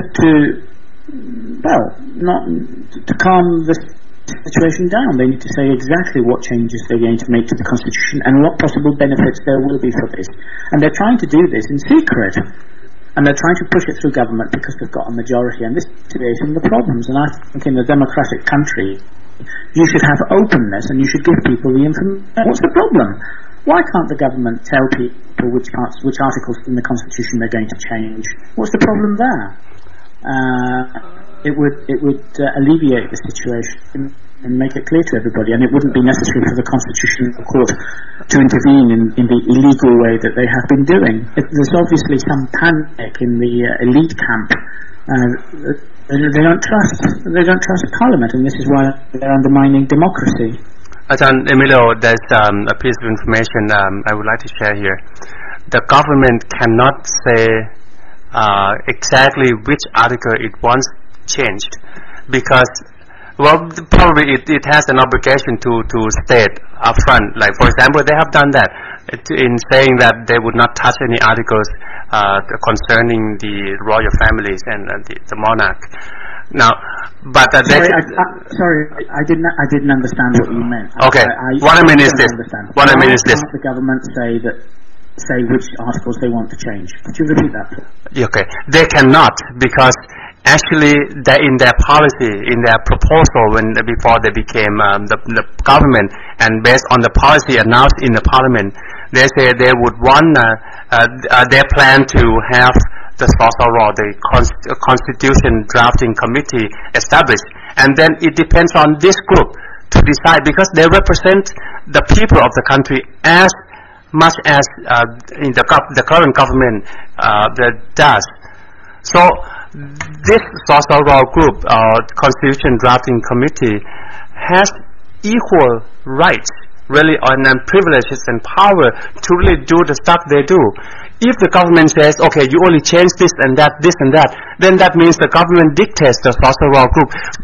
You know what I mean? Understand. So the Constitutional Court is blocking the creation of this committee. Is that what you're saying? Right. Okay. Well, who is going to be on the committee exactly? They will be elected, and they are discussing details about how to go about about the election, about how each province would be represented and all that, and that's all. Yeah. I mean, that's all they are talking about right now. That doesn't sound illegal to me. That sounds that sounds perfectly constitutional and legal. Right. Like I said before, I don't know why the Constitutional Court has suddenly intervened in this way, in almost in a blind panic. I think that the judges need to explain themselves, because an elected parliament has the right to pass its own laws and to establish its own committees to look into things, and there's nothing illegal about that. And anyway, if the committee recommends something which they don't agree with, I'm sure that there is a mechanism there for them to intervene. It's very strange that the Constitutional Court should intervene in this way and stop the whole process. Well, if very strange way. Yeah, if you read it, and Thailand is strange. I mean, what you see and what actually is the case may not be the same. I mean, it's just like that. We call Thailand Tole land, and as I mentioned the other day. Yeah, in this case, if you look at the bigger picture, people want change to the entire system. Okay, they want the monarchy out of the constitution. They want the monarchy to be under the law, right? But then, on the other hand, on the other side, you would have these royalists, and of course, the government, the current government, is being sucked into that group in order to fight against the movement to change the country. You know what I mean? So that's why you see that the court comes out this early. At first, they said they were against they are in response to the request by people about the reconciliation, the unity bill. But now, they're also talking about the Article 291 amendment, which is being talked about right now, and it's the third session, which is going to really finalize and say whether the Constitution Drafting Committee can be legally established, and then the country will be moved forward with the redrafting of the Constitution. I mean, the thing is, all the efforts are being made in order to stop the country from changing, especially when it involves the monarchy, But that's because there's no consensus. There's never been any consensus on this. The government has found a solution, and a solution that they think is going to move the country forward, but they're going to leave behind everybody else, and there's no consensus on this. I think they've jumped the gun. Before you get to the stage where you find solutions and you rewrite the laws, etc., you've got to agree what it is that needs to be changed, and there's never been a dialogue, there's never been a debate, and there's never been justice for people. All that Yingluck has done is to hand out public money like sweets, and give the monarchy a bit of land, and then try to rewrite the laws saying that this will help the country move forward. But I don't think she's done it the right way, and I think Thaksin is beginning to realise that too. I think everybody's beginning to realise that this isn't going to work. John, please. I want to cut in again. What they tried to do, they thought that being friendly, be nice to the monarchy is going to help them stay in the power for a while until they actually prove themselves that they can improve the economy and something, and to get popularity back. But now, when the monarchy doesn't work with them, doesn't okay to go with reconciliation, I think now they know that they can go through that channel. So that's why they come back to understand the progressive lecture. That's what I thought. I may be wrong, but if Thaksin realized that what he had been trying to do the best to conciliation is not work, now he can come back and start with actually what people want to change the whole thing, to change the change the constitution, to demolish monarchy or whatever. And that's what I see. I don't know that you see the same Ajahn Emmanuel. Could you just repeat that for me, please? What I'm trying to say is, right now, Thaksin with this Yingluck government, they realize that they cannot play the game with the monarchy, and hopefully they will go along with it to allow them to be governed for some time. And now the Thaksin want to come back to be with the progressive leader to go ahead, let's fight the way the progressive leader would want to be. That's the best I can explain, and that's why I'm looking at UDD, Thaksin, and Yingluck. They probably more come our way the way we want. But I know you're suspicious that they may not honest. They may fight for the way, or they probably not, with the progressive one. Well, I see no progressive tendencies in the present government, in the UDD leadership, in the top echelons of the UDD. Among ordinary red shirts, I see a lot of progressive ideas there. But are people surprised that we don't trust them? Look at the way they broke all their promises. Of course we don't trust them. They broke every single promise that they made. They promised to set up a committee to look into 112. They didn't do it. They refused point blank to do that. Why should people trust them after that? Look at their human rights record. In fact, Ampong was sentenced to 20 years. Even under the very worst of Abhisit's regime, in the darkest days of Abhisit's regime, nobody was sentenced to 20 years. And look what happened. The poor man died in prison. Of course we don't trust the Yingluck government. I can understand that. Of course not. And now they're asking people to come out onto the streets and to die for Yingluck and let's go for the snakes. No, nobody's going to go for that anymore. Nobody's going to fall for that trick anymore. The government will have to sort out its own mess, and they'll probably lose face in the process.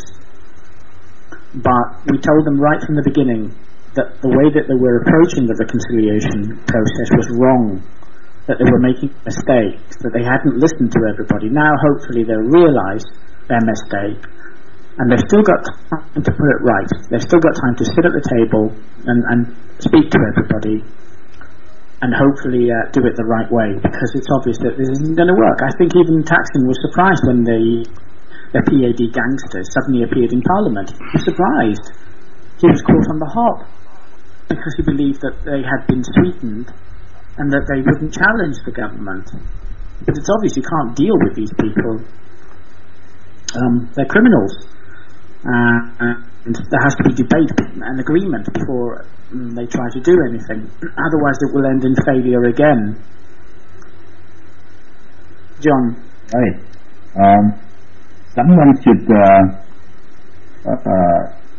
ask the leader of UDD, and why should we believe you and follow you this time, and what's going to happen later on? Are you going to look at those who are in jail or those who be killed? All of this question, we should ask him also, You're right. You're absolutely right. I mean, think about it, John. We're still waiting for justice for the 91 people who died 2 years ago. Why should more people die? So that they will not get justice either? I mean, when Jathaporn goes on and on about, let's get the snakes, let's go out into there's going to be a coup, he doesn't realise that what he's doing is provoking a situation where people could die. And that's not going to happen anymore. It's not going to happen. Everything has to be done legally and through Parliament in a democratic way. because Thailand is a democratic country, and are you serious? Are you serious? Thailand is a democratic country. Well, the democratic process is there, but of course it's always a dead end. You always come to a dead end. It's true, but you've got to play ball, even if the rules are against you. You've still got to play. What needs to be pulled here is a miracle. What Thailand needs is a miracle, and I still believe that even when the rules are against you, if you're an extraordinary and you believe in yourself and you believe in the people of Thailand, you can pull out a miracle. But unfortunately, Yingluck is not a believer. She thinks that by sucking up to the royalists and going along with them, that's the right way of doing it, and it's not. Wow, very well said, Ajahn Emilio. The last 2 or 3 sentences you said. Thailand needs a miracle, and miracles lie in the people's power. Unfortunately, Yingluck doesn't believe in that. So, well said, very well said. We have come to like 2 hours and 35 minutes at this point in time. So, what do you think? Do you have something to add? Something you haven't talked about, and you would really like to add here, Ajahn Emilio? Yeah, I think people have got to be honest with themselves and with each other, even if that means treading on people's toes. And I'd like to think that that's what I've done today. And I'm sorry if I've upset anybody, but hey, I'm not looking to be popular anyway. I think we've got to be honest with each other and say the truth and get people to open their eyes. That's all. Thank you very much. Kun John, would you like to say something before we end the program? Okay. Well, Ajahn Emilio, nobody can upset about you. What you say is something need to do. Yeah, I begin more see how you think. I understand, appreciate. You know, we should look at this to question the UDD leaders. Whether what they're something gonna happen the same when we get to the fighting with the government. Are they gonna give up and let the people die again? Something like that, you know. And I think to cover everything to be clear, and that's all I have to say this time. And let's go ahead and proceed.